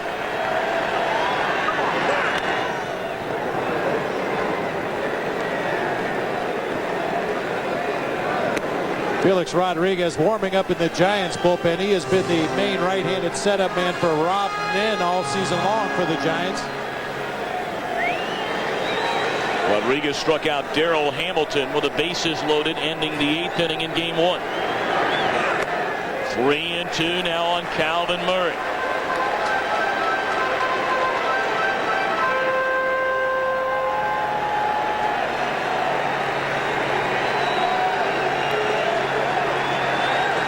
Balls, 2 strikes. Wind into left center field, a base hit. And the Giants have their first hit since the third, and the tying run aboard here in the bottom of the eighth.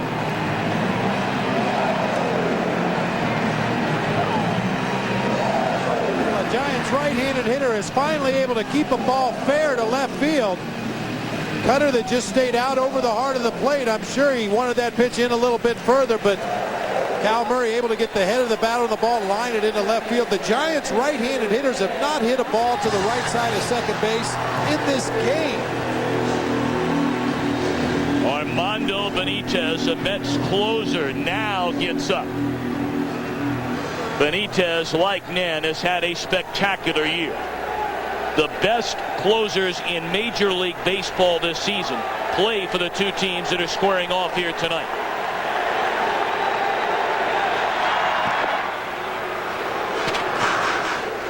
And people can argue all they want. The stats simply don't lie. Nen and Benitez, the two best closers in the game this season.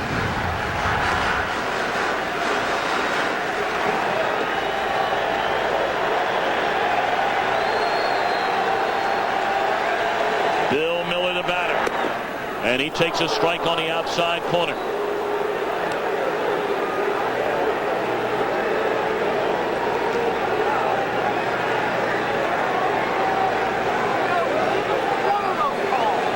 Once again, the Mets using that very odd defensive alignment when they have a left-handed pitcher on the mound, as they do tonight without Leiter.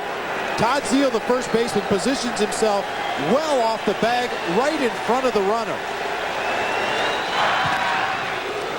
A designated signal lets Todd Zeile know when Al Leiter's going to throw the pickoff move over there to first base. When he is not throwing to first, Zeile will occasionally bluff back toward the bag, trying to decoy that runner into going back toward first base as the ball is delivered to home plate.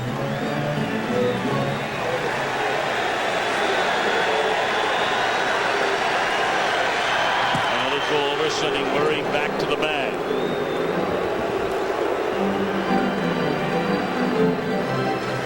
Leiter up to the 119 pitch mark in this ballgame. Only the fifth inning when he really labored, but other than that, he has been in total command of this game.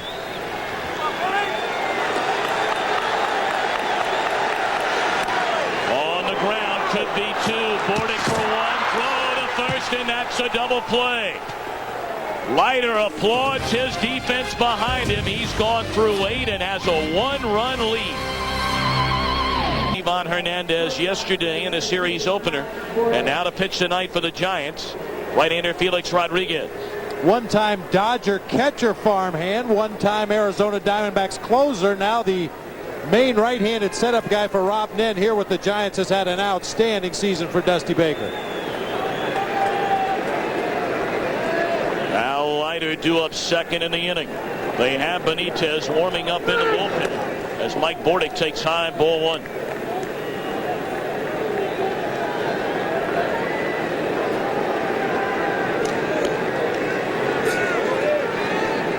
Bordick has been aboard twice.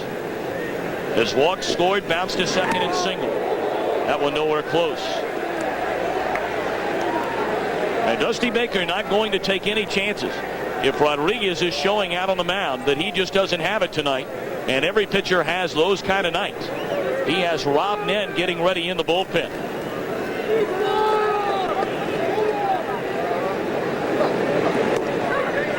Two and one. Rodriguez consistently in the mid to upper 90s with his fastball. Took a lot off. 93 on that called strike right there on the 2-0 count. Very free and easy motion by Felix Rodriguez. The ball just seems to explode out of his hand. He'll be up high if he's too wound up for this game. Swing and a miss on the 96-mile-per-hour fastball, and it's 2-2. What a huge out Rodriguez got yesterday in the 8th inning, striking out Darrell Hamilton with the bases loaded.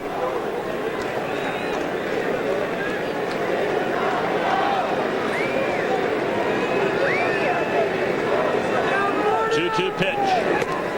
Strike 3 called on the outside corner. That one at 97. Well, just look at the free and easy motion by Felix Rodriguez. Very slow, and then the explosion in the arm speed to deliver that ball in the high 90s right on the outside corner to Mike Bordick. That's nearly an unhittable pitch right there. Al Leiter is going to bat. Here in the top half of the 9th inning, Armando Benitez has taken a seat in that New York bullpen. Well, Barry Bonds is the leadoff hitter in the bottom half of the 9th inning for the Giants. We perhaps could see Al Leiter go back out to take the mound for the bottom half of the inning, retire Bonds or pitch to Bonds, and then turn the ball over to Armando Benitez to face the rest of this right-handed heavy Giants lineup.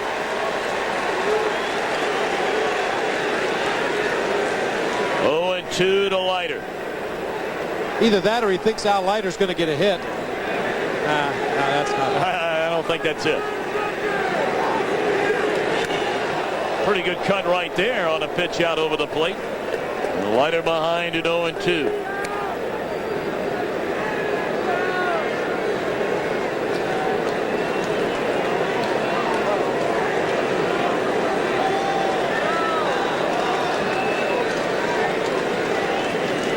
We mentioned Bobby Valentine has taken the New York Mets to the postseason in consecutive years, the first time that has ever happened in New York Mets franchise history.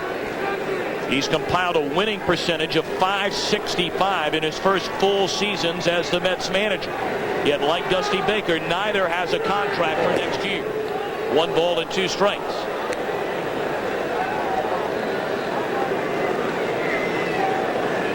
Valentine managed the Texas Rangers from '85 and through '92. Took over for Dallas Green for the final 31 games of that '96 season. And Leiter gone on strikes. 2 batters, 2 strikeouts for Felix Rodriguez.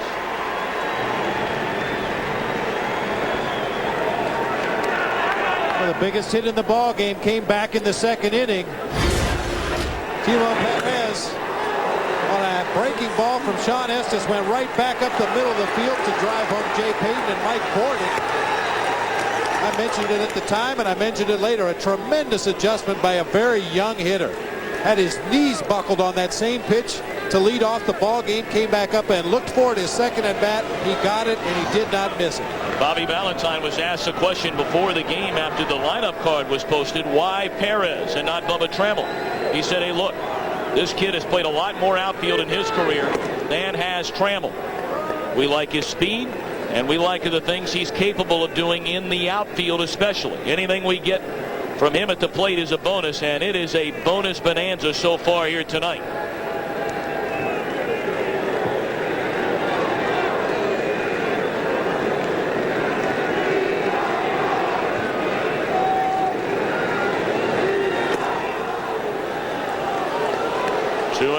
Perez.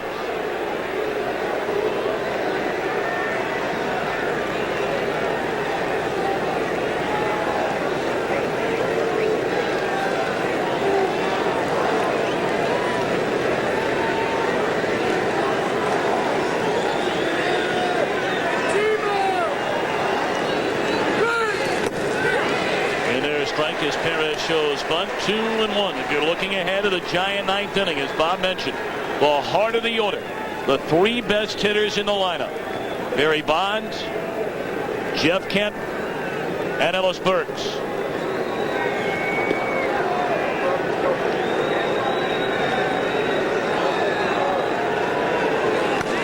Foul out of play, count even.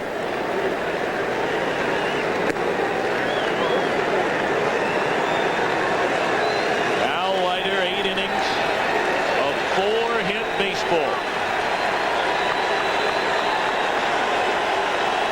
Has thrown the clamps on this high-octane Giants offense tonight.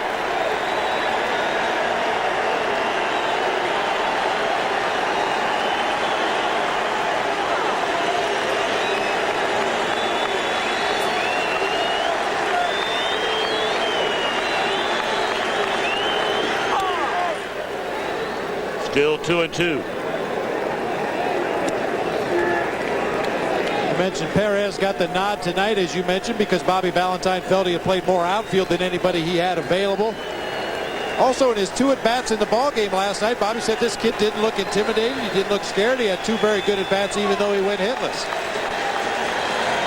Hanging in there tough here against a tough right-hander.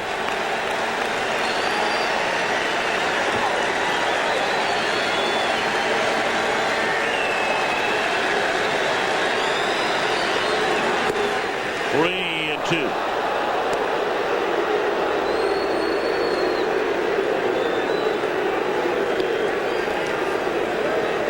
Perez trying to keep it alive for Edgardo Alfonso. Leiter and the Mets with a 1-run lead in the 9th inning.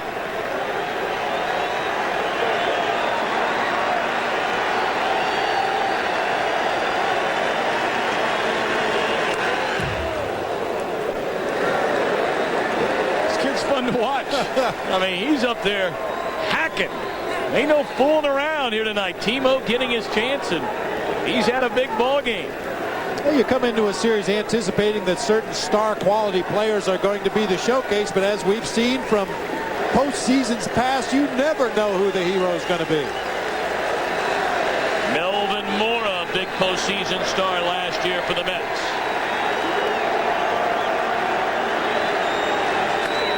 Lined into left field, and Perez has his 3rd hit of the night. His first postseason start.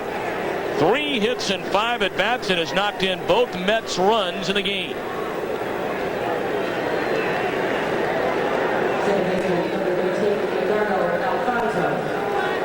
Alfonso's had a rough night at the plate for the Mets. 0 for 4. We may see Perez on the move over there at first base. Felix Rodriguez on the mound has surrendered 7 stolen bases in 10 attempts on the season.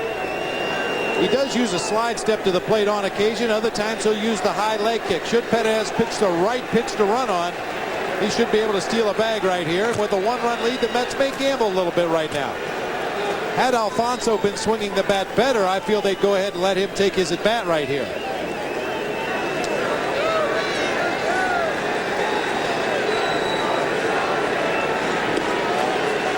Alfonso has bounced to third, struck out, fly to right. He did hit the ball very, very hard his last time up in the 7th inning against Reeder.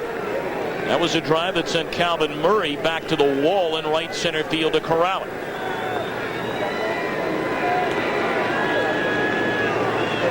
Remember, it was the 9th inning last year where Edgardo Alfonso in the division series hit that grand slam off Arizona's Bobby Chenard.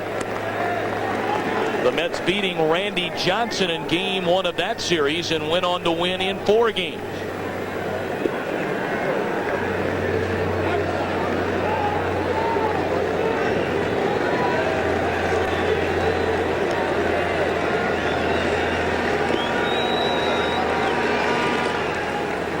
And Rodriguez paying a lot of attention to Perez at first base. He's getting a pretty big lead over there at first. First couple of deliveries, or rather the first couple of pickoff attempts, he had a relatively short lead, and they were close plays at first, but he's gotten an extra half a step after seeing Rodriguez's move a couple of times. Rodriguez very close to balking right there. It didn't appear from here as though he came to a complete stop in the stretch position. That's what speed on the bases will do. It will change the way the defense has to make plays. It will change the pitches that a catcher calls. It will change the way a pitcher delivers the ball to home plate. Just the threat of the stolen base by Perez.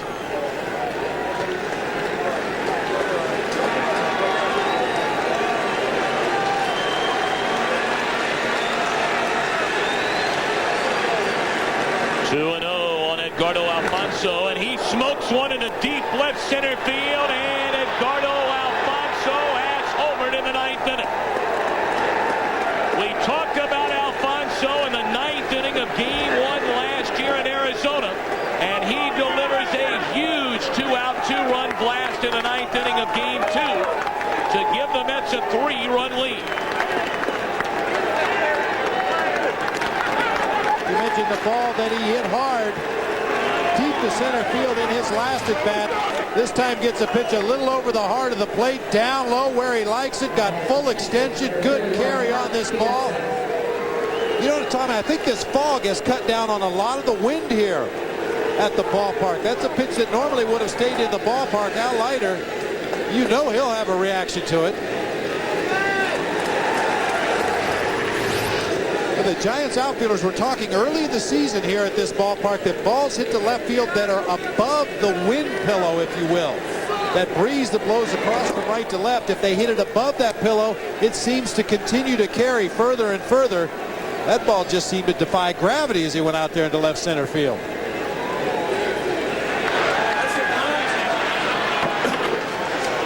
Alfonso taking a bow indeed. A 2-run blast here in the Mets' 9th inning. And now Leiter with a 3-run cushion rather than the 2-1 lead. Here's Piazza. And he fouls it away. A ball, a strike. Piazza 2 for 3 in the game. He's been on base 3 times.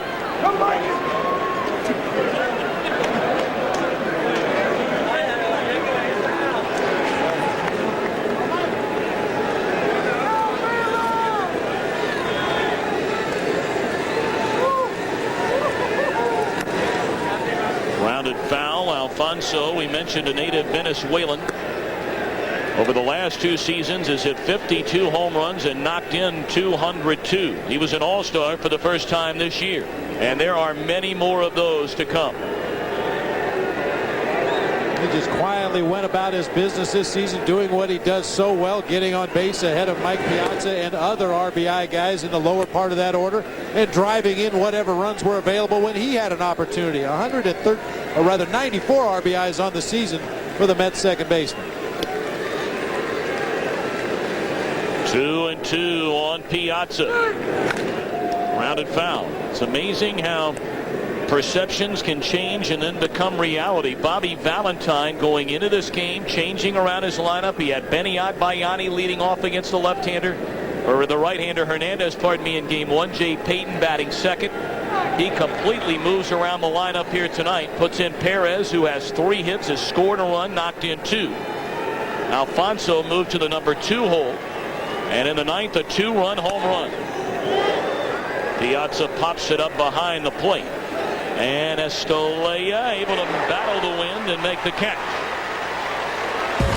So now Leiter takes the ball in the bottom of the 9th inning. Thanks to the 2-run home run by Alfonso, it's 4-1 Mets.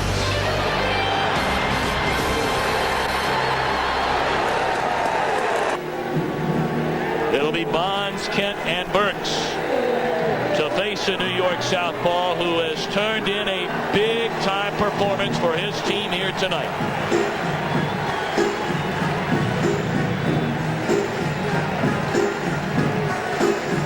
Well, we said it at the top of the show, Al Leiter is the best big-game pitcher in this Mets rotation, and he certainly has stepped up in the ballgame tonight. Barry Bonds 0 for 3. And he takes outside ball 1. As you predicted, Leiter to face Bonds. Even with a 3-run lead, Bobby Valentine has his closer Armando Benitez ready in the bullpen. Right-handed batters Kent and Burks to follow Bonds, who rips one into right center field. It'll go to the wall. Bonds on his way to second with a stand-up double to begin the San Francisco night.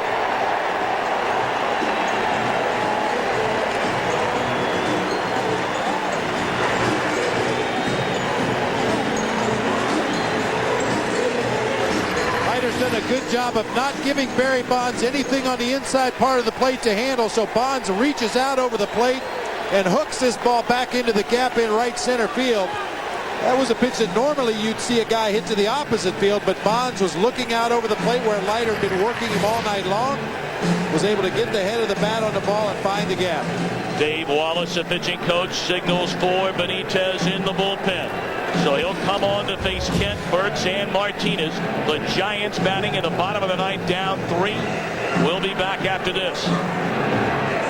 Performance for the Mets in the ball game tonight. Works into the 9th inning, gave up only the 5 base hits, 6 strikeouts, 3 walks, made the big pitches when he had to in this ball game. Now he'll give way to the hard-throwing right-hander, the closer of the Mets, who saved 41 games this season, Armando Benitez.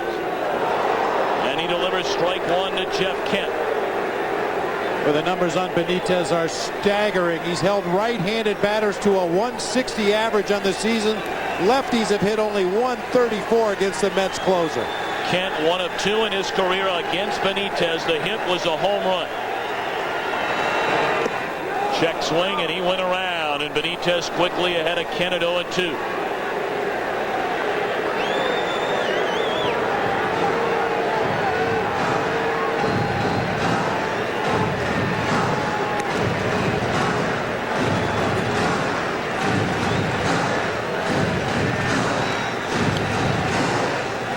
Benitez so intimidating out there on the mound. He goes 6'4", 240 pounds.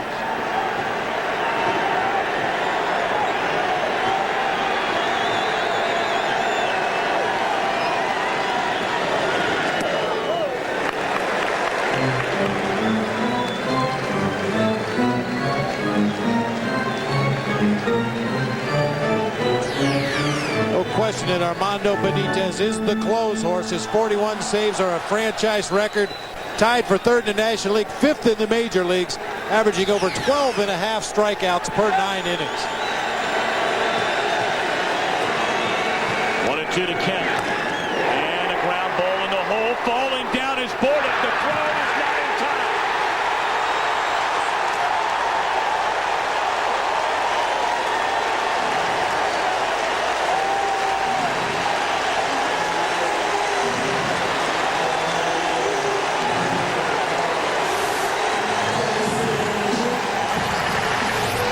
Bordick, another player in this ballgame to stumble around in an effort to make a defensive play. Hard one hopper hit to his right. He gets to the ball in good shape, but somehow lost his footing before he got to the ball. By the time he gets up and makes the throw across the infield, Kent's in safely with that head-first slide at first base. Bordick's momentum just carried him down to the ground. By the time he recovers, Kent is safe at first. Here comes Ellis Burks representing the tying run in the bottom of the 9th inning. A fly ball in a short right. Perez waiting, and he's got it. A huge out for Armando Benitez. One away in the bottom of the 9th inning. Now Leiter trying to get his first postseason win since pitching for Toronto in the World Series against Philadelphia in 1993. With the right-hander Benitez now on the mound, Dusty Baker will go to his bench. He's got 3 left-handed pinch hitters available: Armando Rios, Marvin Bernard, and the man he has selected, J.T. Snow, a 284 hitter on the season, 19 homers, 96 RBIs. He is 0 for 2 lifetime against Armando Benitez with 2 strikeouts.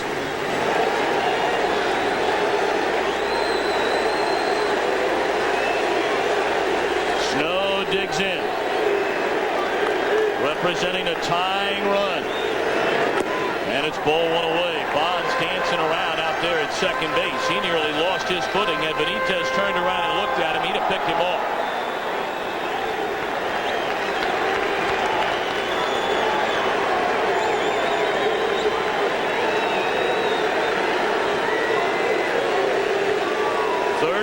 Come from behind wins this season for Dusty Baker's Giants. Can they rally in the 9th inning tonight? Now you mentioned with Bonds dancing around off the bag at second base. That time Benitez went to that inside move back to second just to make sure Bonds had no thoughts about attempting to steal third base. And J.T. Snow did the proper thing for a hitter in that situation. He immediately called timeout at the plate. How big is that home run in the top of the 9th inning by Edgardo Alfonso now? 2-0 on J.T. Snow.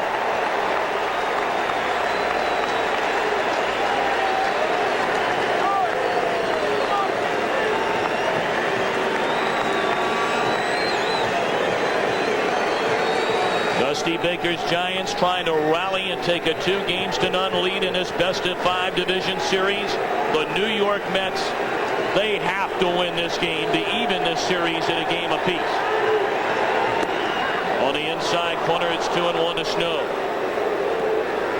Only once in division series history has a team fallen behind 2 games to none and rallied to win the series.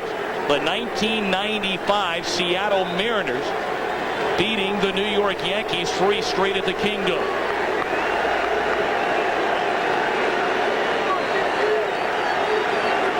High fly ball in a deep right field, going back to the wall.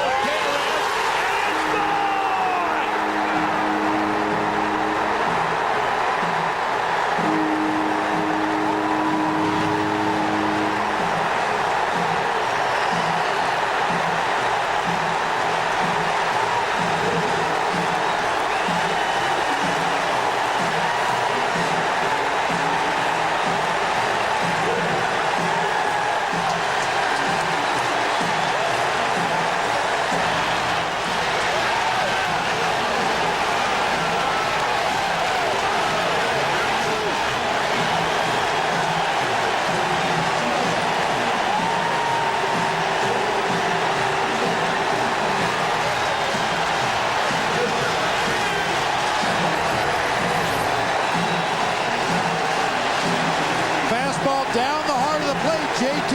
Snow has played in this ballpark all summer. He knows that balls hit down the right field line don't hook. Look at him pointing into fair territory. The only question was, did he get enough to get it up onto the landing? Yes, indeed he did.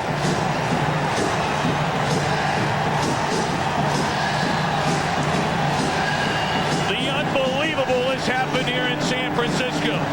A pinch hit 3-run home run by J.T. Snow, and it's a 4-4 game.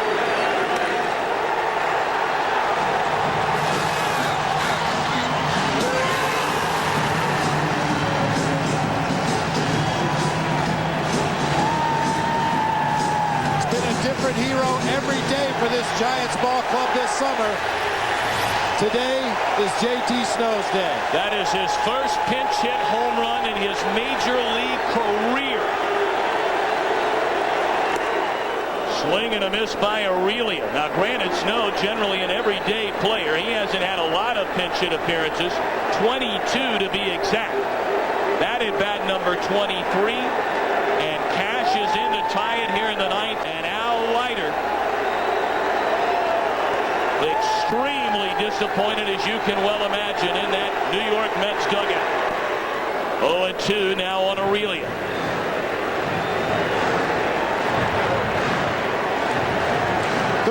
Come from behind victories this season for the San Francisco Giants.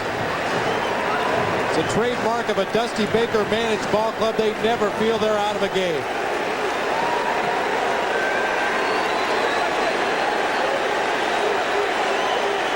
The 0-2 to Aurelia. Fastball outside, 1 ball and 2 strikes. The inning started with a double to right center field against Leiter off the bat of Barry Bonds. Armando Benitez came in. Kent with an infield single to the hole at short. A play which Mike Bordick fell down. On the ground, Bordick will keep his footing this time and throws out Aurelia for the second out of the inning.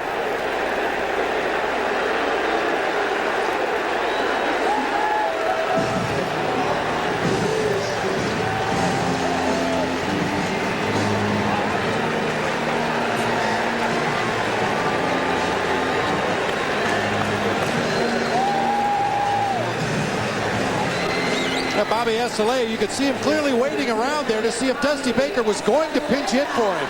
He does have 2 left-handed hitters available, Armando Rios, Marvin Bernard. Dusty took a look around, took a look at his lineup card, pointed to Bobby Estes and said, get up there and do something. 2 down, bottom of the ninth of a 4-4 affair. And a fastball at the knees is a strike.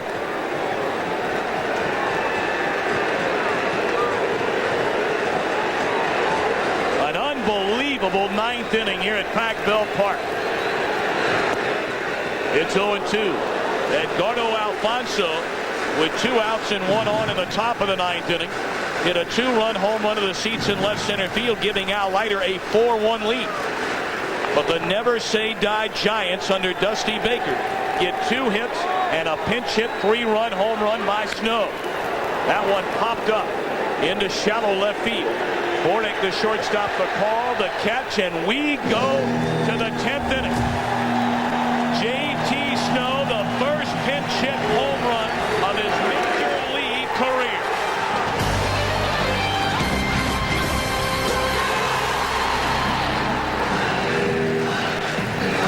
Faces Todd Zeile, ball 1 low and away. In extra inning games this season, the Mets were 10-8. The Giants were 7-5. Snow remains in the game to play first base. Kent moves to his regular position at second.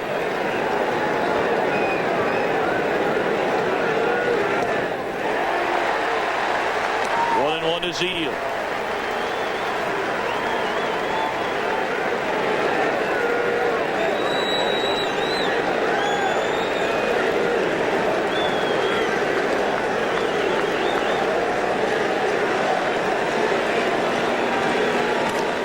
Ground ball, right side. Kemp throws out Zeile. Let's go downstairs to Josh Lewin.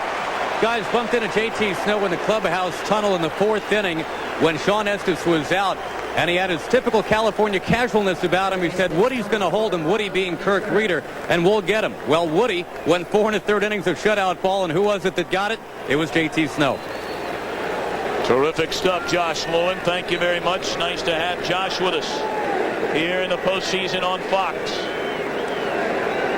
And what a game tonight in San Francisco. The best laid plans of Bobby Valentine. You couldn't ask for a better situation. 1 on, granted nobody out, but 3 straight right-handed batters coming up, or so it appeared until Snow came up as a pinch hitter. And Benitez serves up the game-tying 3-run homer. Ventura down a strike, but these are the kinds of games the New York Mets, with their grit and determination over the last 2 seasons, have still found a way to win. Well, both these ball clubs have that similar trait, finding ways to win, having a different hero every night. You know, the addition of J.T. Snow into this ball game obviously played an immediate dividend with that 3-run home run, but also the Giants now have their best defensive team on the field. And that was the best defensive team in the National League this season. Ventura, fly ball down the left field line. Bonds, a long run. He's got it in foul ground.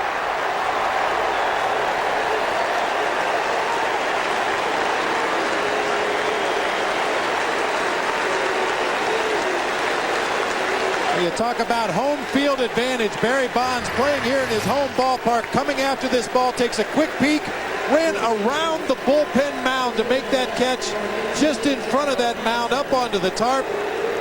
That's why he's got a mantle full of Gold Gloves at home. He actually veered to his left and then back to his right to avoid that bullpen mound down the left field line. Darrell Hamilton, the former Giant, comes on to pinch hit.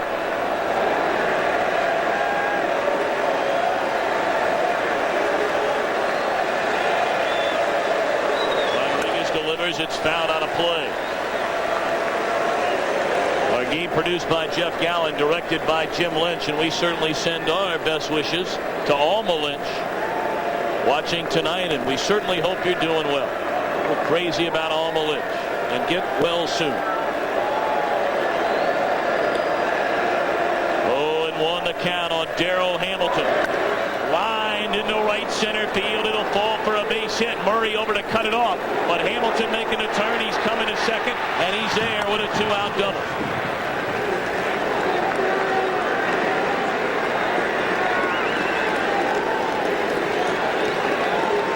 Giants were shading Hamilton to hit the ball to the opposite field. You mentioned that Rodriguez blew him away in the ball game last night with fastballs. This time he gets a pitch up, finds the gap in right center.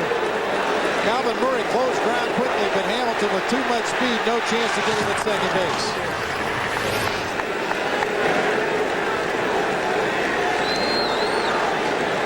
We talked about the Mets. Don't forget, this team won 94 games during the regular season. They've suffered their fair share of tough moments. But here they are with a go-ahead run in scoring position and 2 away in the 10th inning. And now has to lay it to visit Rodriguez. And Dave Righetti's going to join in as well. Those are the numbers we mentioned a moment ago. The two clubs in extra inning games this season. Now, this is the first time that the Giants have had a runner at second base with Rodriguez on the mound. And usually when you see the catcher go out to the mound in this situation, it's just to reconfirm what the signs are going to be with that runner out there at second base. You cannot afford a wild pitch pass ball in this situation. Of course, with Hamilton at second base, the Mets now have a runner in scoring position. They're 1 for 6 in these situations in the ball game tonight. Payton, the hitter at the plate, 0 for 2 in these particular situations.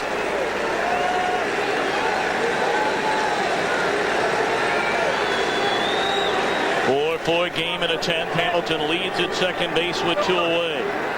And the first pitch to Jay Payton. Lined into center field, a base hit. Hamilton being waved around.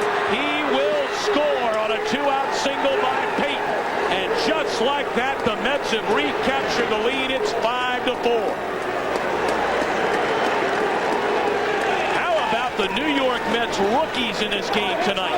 Perez, 3 hits, 2 batted in. And now the rookie Payton with a clutch RBI single. Well, the Giants were playing him to hit the ball in the opposite field, but Payton hits a line drive right back up the middle of the diamond. Calvin Murray had to move to his left to make the play. Now Leiter still looking on. Disconsolate a moment ago, excited right now. Dusty Baker, another guy not afraid to show his emotions. His are not quite as happy as Al Leiter's at this point. Now Mike Bordick, he looks at a strike. Rodriguez struck him out. The first batter he faced when he came on in the ninth. It's been a rough night for the Giant right-hander, Felix Rodriguez. You don't need a helmet.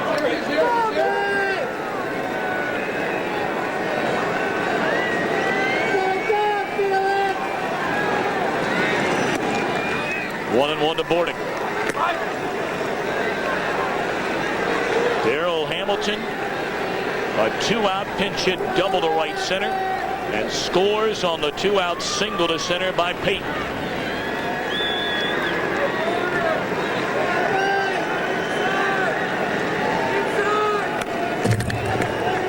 One and 2.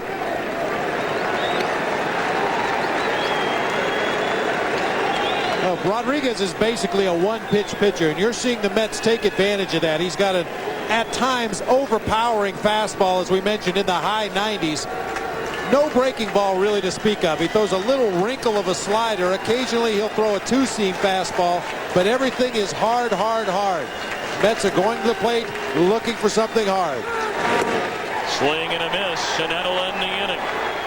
But the Mets have taken the lead on a single by Payton. We're back after this word from your local Fox station.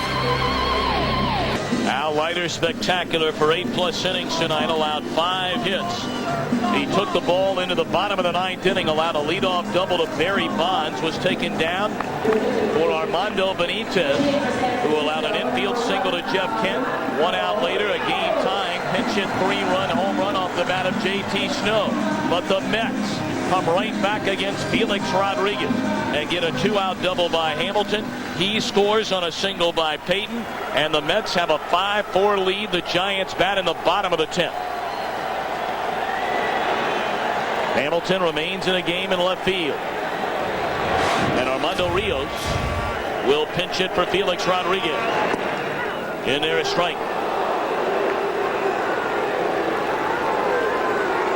See the career pinch hit numbers for Armando Rios. He was 4 for 23 this season with 1 home run and 7 RBIs off the bench for Dusty Baker.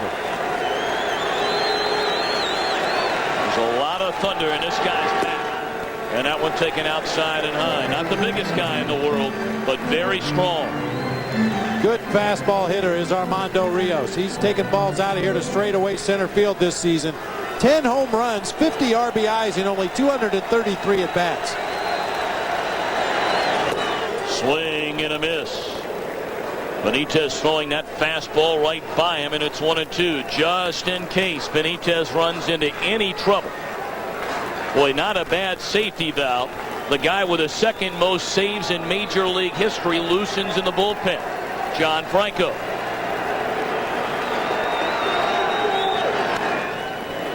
Still 1-2. And should Franco enter this ballgame, what a contrast in pitching styles.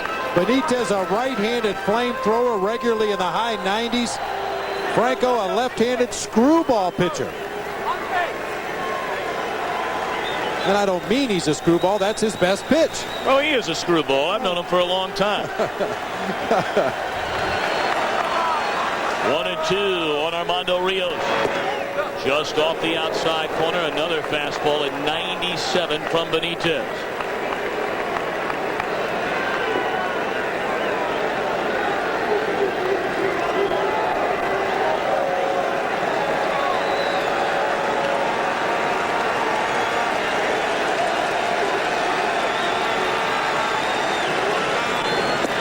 Three balls and 2 strikes.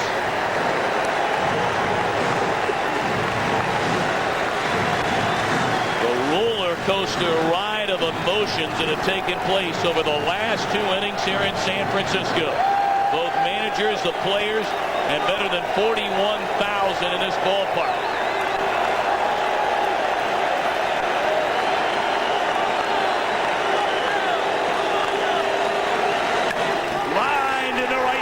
Base hit. Perez over to cut it off, and Rios will stop, representing the tying run with a leadoff single.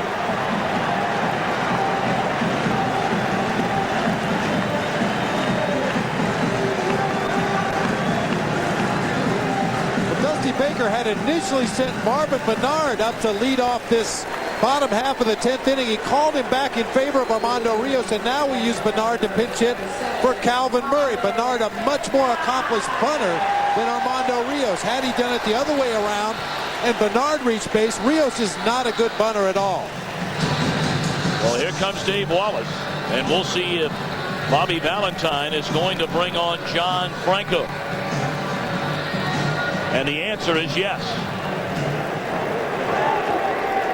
Franco, second only to Lee Smith on the all-time saves list, comes on in the 10th. 1 on, 2 out. Edgardo Alfonso against Felix Rodriguez, his 4th career postseason home run. It gave the Mets a 4-1 lead. J.T. Snow with 2 on against Armando Benitez, his 1st career postseason home run. But then Peyton with 2 outs and a runner at second put the Mets in front 5-4 in the 10th. The Giants have Armando Rios aboard in the bottom of the 10th with nobody out. And now on the pitch, the native New Yorker, left-hander John Franco. And on that pickoff attempt at first base, Marvin Bernard's hand started to slide up the barrel of that bat, appearing to be bunting in this situation as you get a look at the numbers on Franco this season. Bernard bunts, and Franco will play to first. So Bernard gets the job done, and that's why they flip-flopped, as you mentioned a moment ago. Dusty Baker having Rios lead off the inning. So if he reached Bernard, could advance him with a bunt, and that he does. Well, now it's up to the rest of the Giants order to try to figure out John Franco. Not a lot of secrets with John Franco in his career. He very rarely throws strikes. Hitters overly aggressive against him. He uses that screwball-like changeup, a fastball leading him off the outside corner of the plate. Much like we talked about the Mets attacking Shawn Estes and being very patient at the plate, the Giants need to do the same thing against John Franco. Bill Miller settles in. The tying run at second base, 1 away here in the 10th inning. Outside, ball 1.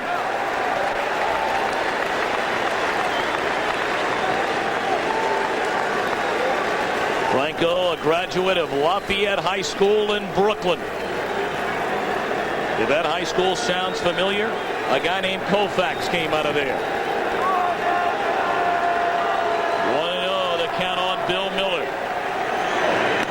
On the ground is short. The runner coming to third, and Borden throws out Armando Rios. Boy, you have to wonder what in the world Armando Rios is thinking about there. Representing the tying run with Bonds in the on-deck circle, and he breaks for third, a huge mistake. This is one of the cardinal sins in baseball. As a runner at second, you're taught that on a ball hit to your left, you can safely advance to third base. On a ball hit to your right, you have to hold your ground. Rios with just a terrible base running blunder right here for the Giants. Ball clearly hit to his right. You've got to know where the defender is playing behind you. That ball hit directly at Mike Bordick. Poor choice by Armando Rios. Now Barry Bonds with a tying run at first base. And Franco misses inside for ball one. Barry Bonds tonight, 1 of 4, had a double and scored on a home run by Snow an inning ago. Barry Bonds, a 3-time most valuable player, a 9-time All-Star, the player of the decade in the 1990s. And he takes outside and low, 2 balls and no strikes.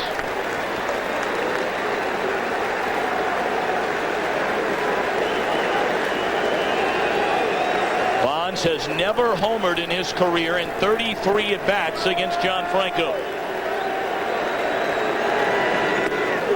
He tried to right there. Well, that tells you how familiar these two guys are with each other. John Franco, a closer, comes in to usually work 3 outs, the last 3 outs of the ball game. Blows a high fastball by Bonds here. 33 career at-bats against John Franco. That tells you these two guys have seen a lot of each other. Bonds wants timeout. One of only 8 players in the history of the game to win the most valuable player award 3 times. He might get a 4th this season. He has struggled in his career in the postseason. And he bats in the 10th inning. The Giants down to their final out. And it's outside, 3-1.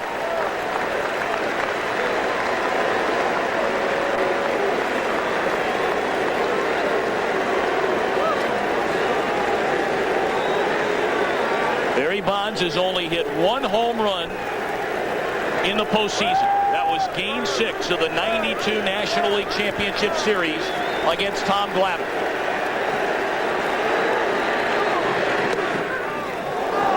Strike 2. Bonds didn't like the call.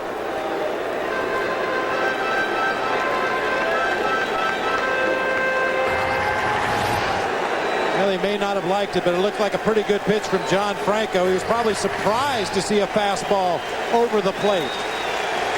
The runner gets started. Miller at first base with 2 away on his 3-2 pitch. Franco to Bonds. And it's fouled out of play. Well, you're talking about 2 guys who have been at the top of their game, each for better than 14 years in the major leagues. For Franco, 2nd all-time on the save list, his 17th season. For Bonds, one of the greatest players to ever put on a uniform in this, his 14th season.